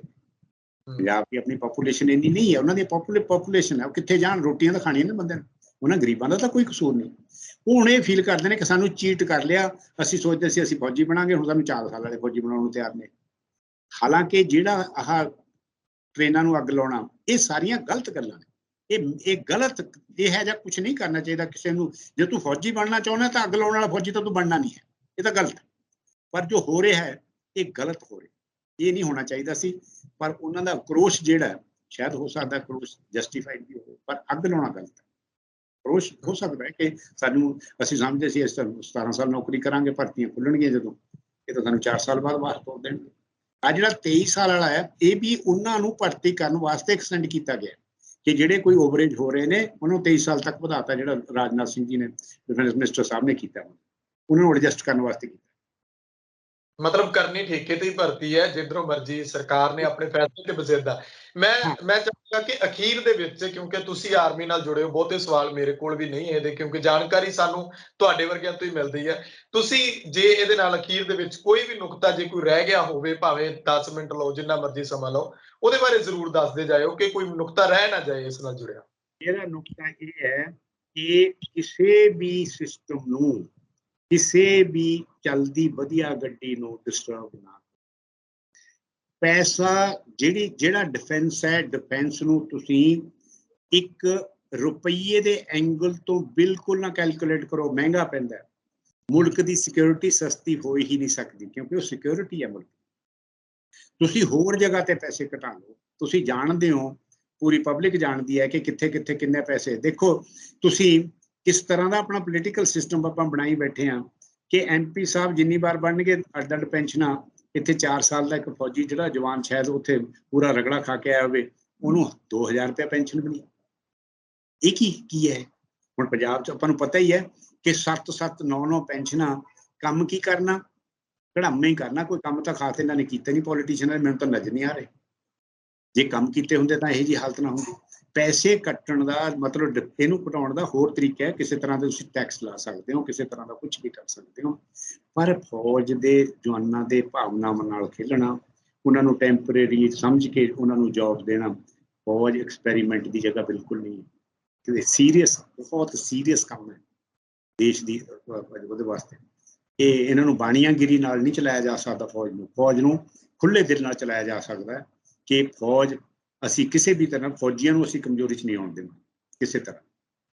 ਹੁਣ ਜਗ੍ਹਾ ਜਗ੍ਹਾ ਤੇ ਹੁਣ ਫੌਜੀ ਕ੍ਰਿਪ ਮਾਰਦੇ ਨੇ। ਮੈਂ ਇਹ ਨਹੀਂ ਕਹਿਣਾ ਚਾਹੁੰਦਾ ਦੂਸਰੇ ਸਬਜੈਕਟ ਅਲੱਗ ਹੋ ਜਾਊਗਾ। ECHS ਜਿਹੜੀ ਕਿ ਆਰਮੀਆਂ ਦੀ ਵੈਟਰਨਾਂ ਦੀ ਜਿੱਥੋਂ ਜਾਂਦੇ ਨੇ, ਉਹਨਾਂ ਨੂੰ ਉੱਥੇ ਪੂਰੀਆਂ ਦਵਾਈਆਂ ਮਿਲਣ ਦੀ ਵੀ ਕਈ ਪ੍ਰੋਬਲਮ ਆ ਰਹੀਆਂ ਨੇ। ਇਹ ਚੀਜ਼ਾਂ ਨਹੀਂ ਹੋਣੀਆਂ ਚਾਹੀਦੀਆਂ ਕਿ ਫੌਜ ਤੇ ਹੀ ਆ ਕੇ ਚਾਕੂ। ਤੁਸੀਂ IPS ਅਫਸਰਾਂ ਨੂੰ ਕਿਉਂ ਨਹੀਂ ਫੌਜ 'ਚ ਭੇਜਦੇ ਪਹਿਲੇ 3 ਸਾਲ? ਕਿਉਂ ਨਾ ਜਾਣ? ਉਹ ਅਫਸਰਾਂ ਦੀ ਸ਼ਾਰਟੇਜ ਹੈ ਇੰਡੀਅਨ ਆਰਮੀ 'ਚ। ਭੇਜੋ। IPS ਅਫਸਰ ਭਰਤੀ ਹੋਇਆ, ਉਹਨੂੰ ਕਹੋ 3 ਮਹੀਨੇ ਦੀ 4 ਮਹੀਨੇ ਦੀ ਟ੍ਰੇਨਿੰਗ ਦੇ ਕੇ ਭੇਜੋ ਉਹਨੂੰ ਵੀ ਬਾਰਡਰ ਤੇ। ਉਹਨੂੰ ਵੀ ਤਾਂ ਪਤਾ ਲੱਗੇ ਕਿ ਬਾਰਡਰ ਕਿੱਥੇ ਕਿੱਥੇ ਹੈ ਤੇ ਉੱਥੇ ਕੀ ਹੁੰਦਾ। ਆ ਕੇ ਸ਼ਾਇਦ ਉਹ ਬੈਟਰ ਚਲਾਏਗਾ ਸਿਸਟਮ ਨੂੰ। ਫਿਰ ਬਾਅਦ 'ਚ ਇਹਨਾਂ ਚੀਜ਼ ਕਿਉਂ ਨਹੀਂ ਕੰਪਲਸਰੀ ਕਰਦੇ? ਅੱਛਾ, ਫਿਰ ਆਪਾਂ ਇਹੀ ਜਿਹੀ ਸਕੀਮ ਬਿਊਰੋਕਰੇਟਾਂ ਵਾਸਤੇ ਕਿਉਂ ਨਹੀਂ ਕਰਦੇ? 4 ਸਾਲ ਹੀ ਰਹੂਗਾ IAS ਅਫਸਰ, ਫਿਰ ਜਦ ਤੱਕ ਚਲਿਆ ਜਾਊ। ਭੇਜ ਕੇ ਦੇਖ ਲਓ, ਇੱਕ ਜਾਊ। ਕਿਸੇ ਨੇ ਨਹੀਂ ਜਾਣਾ, ਕਿਸੇ ਨੇ ਨਹੀਂ ਜਾਣਾ। ਇਸ ਕਰਕੇ ਐਕਸਪੈਰੀਮੈਂਟ ਫੌਜ 'ਚ ਨਹੀਂ ਕਰਨਾ ਚਾਹੀਦਾ। ਮੈਂ ਇਹਨੂੰ ਐਕਸਪੈਰੀਮੈਂਟ ਨੂੰ ਗਲਤ ਸਮਝਦਾ। ਮੈਂ ਜਾਂਦੇ ਜਾਂਦੇ ਧਿਆਨ ਵਿੱਚ ਇੱਕ ਸਵਾਲ ਆਇਆ। ਕਈ ਲੋਕ ਇਸ ਨੂੰ ਨਾ RSS ਨਾਲ ਜੋੜ ਰਹੇ ਨੇ, ਹਿੰਦੂਤਵੀ ਸਿਆਸਤ ਨਾਲ ਜੋੜ ਰਹੇ ਨੇ ਕਿ ਸ਼ਾਇਦ ਉਹਨਾਂ ਨੂੰ ਟ੍ਰੇਨਿੰਗ ਦੇਣ ਦੇ ਲਈ ਇਸ ਤਰ੍ਹਾਂ ਦਾ ਉਪਰਾਲਾ ਕੀਤਾ ਗਿਆ, ਇਸੇ ਕਰਕੇ ਸਰਕਾਰ ਪਿੱਛੇ ਨਹੀਂ ਹਟ ਰਹੀ ਹੈ। ਤੋਂ ਇਸੇ ਕਰਕੇ ਏਕਾ ਭਰਤੀ ਐਜ਼ ਏ ਸੋਲਜਰ ਉਸ ਏਰੀਆ 'ਚ ਨਹੀਂ ਹੋਊਗਾ, ਕਿਉਂਕਿ ਜੇ ਕੋਈ ਇਸ ਤਰ੍ਹਾਂ ਸੋਚਦਾ ਹੈ, ਉਹਦੀ ਆਪਦੀ ਸੋਚ ਹੋ ਸਕਦੀ ਹੈ, ਪਰ ਉਹ ਜਿਹੜਾ ਜਵਾਨ ਇੱਥੋਂ ਬਾਹਰ ਜਾਊਗਾ 4 ਸਾਲ ਬਾਅਦ, ਉਹ ਪੋਟੈਂਸ਼ੀਅਲੀ ਮੈਂ ਕਹਿੰਦਾ, ਹੁਣ ਐ ਤਾਂ ਆਪਾਂ ਦੇਖਿਆ ਜਾਵੇ, ਆ ਜਿਹੜੇ ਹੁਣ ਅੱਜ ਆਪਾਂ ਗੈਂਗ ਦੀ ਗੱਲ ਕਰਦੇ ਹਾਂ, ਉਹਨਾਂ 'ਚ ਇੱਕ ਫੌਜੀ ਵੀ ਹੈ, ਕਹਿੰਦੇ ਕੋਈ ਫੌਜੀ ਰਿਟਾਇਰ ਹੋਇਆ ਉਹ ਵੀ ਹੈ। ਤਾਂ ਇਹਦਾ ਮਤਲਬ ਹੈ ਕਿ ਜਿਹੜਾ ਟ੍ਰੇਨਡ 23 ਸਾਲਾਂ ਤੇ ਪੂਰੀਆਂ ਵਧੀਆ ਬੰਦੂਕ ਚਲਾਉਣ ਲੱਗ ਗਿਆ, ਉਹ ਤਾਂ ਪੁੱਠੇ ਸਿੱਧੇ ਕੰਮ ਵੀ ਕਰ ਸਕਦਾ। ਮੈਂ ਨਹੀਂ ਇਹ ਕਹਿਣਾ ਚਾਹੂੰਗਾ ਵੀ ਕਿ ਇਹਦੇ 'ਚ ਕੋਈ ਪੋਲੀਟੀਕਲ ਜਾਂ RSS ਦਾ ਐਂਗਲ ਮੈਂ ਨਹੀਂ ਜੋੜਨਾ ਚਾਹੂੰਗਾ, ਉਹ ਵੈਸੇ ਹੀ ਗਲਤ ਹੈ। ਇਹਦੇ ਨਾਲ ਸੁਸਾਇਟੀ ਦੇ ਅੰਦਰ ਹੋ ਸਕਦਾ ਹੈ ਵਾਇਲੈਂਸ ਵਧੇ ਫਿਰ ਉਹਨਾਂ ਦੇ ਆਉਣ ਨਾਲ, ਬਿਕੋਜ਼ ਇੱਕ ਫਰਸਟ੍ਰੇਟਡ, ਦੂਸਰਾ ਟ੍ਰੇਨਡ ਬੰਦਾ ਗਲਤ ਪਾਸੇ ਨਹੀਂ ਪੈ ਸਕਦਾ। ਫਰਸਟ੍ਰੇਸ਼ਨ ਵੀ ਤਾਂ ਬਹੁਤ ਹੈ ਨਾ ਕਿ ਮੈਨੂੰ ਨੌਕਰੀ ਤਾਂ ਰਹੀ ਨਹੀਂ, ਮੈਂ ਕੀ ਕਰਾਂ। ਹੁਣ ਜਿਹੜਾ ਭਰਤੀ ਹੋਣ ਦੇ ਵਾਸਤੇ ਬੰਦਾ ਫਾਂਸੀ ਲੈ ਕੇ ਬੈਠ ਗਿਆ, ਇਹਦਾ ਮਤਲਬ ਕਿੰਨਾ ਫਰਸਟ੍ਰੇਟਡ ਹੋਊਗਾ। ਫਰਸਟ੍ਰੇਸ਼ਨ ਦੀ ਗੱਲ ਹੈ ਨਾ। ਫਰਸਟ੍ਰੇਟਡ ਜਵਾਨ ਬਾਹਰ ਆਊਗਾ, ਉਹਨੂੰ ਕੰਮ ਨਹੀਂ ਮਿਲੂਗਾ ਤਾਂ 10-12 ਹਜ਼ਾਰ ਦੀ ਨੌਕਰੀ ਮਿਲੂ। ਇੱਕ ਬੰਦਾ ਜਿਹੜਾ 35-40 ਹਜ਼ਾਰ ਲੈਂਦਾ ਸਡਨਲੀ 10 ਹਜ਼ਾਰ ਤੇ ਆਊਗਾ, ਉਹਨੇ ਉਹ 10 ਨਾਲ ਹੀ ਆਪਦੇ ਟੱਬਰ ਪਾਲਣਾ। ਕਿੱਥੋਂ ਪਾਲੂਗਾ ਜੀ? ਮੈਨੂੰ ਦੱਸੋ। ਬਿਲਕੁਲ, ਇਹ ਜ਼ਿੰਦਗੀ ਦੇ ਇਸ਼ੂ ਨੇ। ਇਸ ਕਰਕੇ ਮੈਂ ਨਹੀਂ ਕਰਨਾ ਚਾਹੂੰਗਾ, ਪਰ ਬੇਸਿਕਲੀ ਮੈਂ ਇਸ ਸਕੀਮ ਤੇ ਪਰਸਨਲੀ, ਈਵਨ ਮੈਂ ਇਕੱਲਾ ਨਹੀਂ, ਬਹੁਤ ਜ਼ਿਆਦਾ ਵੈਟਰਨ, ਈਵਨ ਸਰਵਿੰਗ ਅਫਸਰ, ਜਵਾਨ ਅਫਸਰ ਸਾਰੇ ਖਿਲਾਫ ਨੇ ਇਹਦੇ ਕਿ ਨਾ ਯਾਰ, ਇਹਨੂੰ ਸਾਡੇ ਤੁਸੀਂ ਨਾ ਸ਼ਾਮਿਲ ਕਰੋ। ਹਾਂ, ਮੇਰੇ ਇਹਦੇ ਬਾਰੇ ਕਹਿਣਾ ਜੀ। ਧੰਨਵਾਦ ਸਮਰਾ ਸਾਹਿਬ, ਬਹੁਤ ਬਹੁਤ ਸ਼ੁਕਰੀਆ। Thank you Sukhwinder, thank you, ਸਤਿ ਸ਼੍ਰੀ ਅਕਾਲ ਜੀ।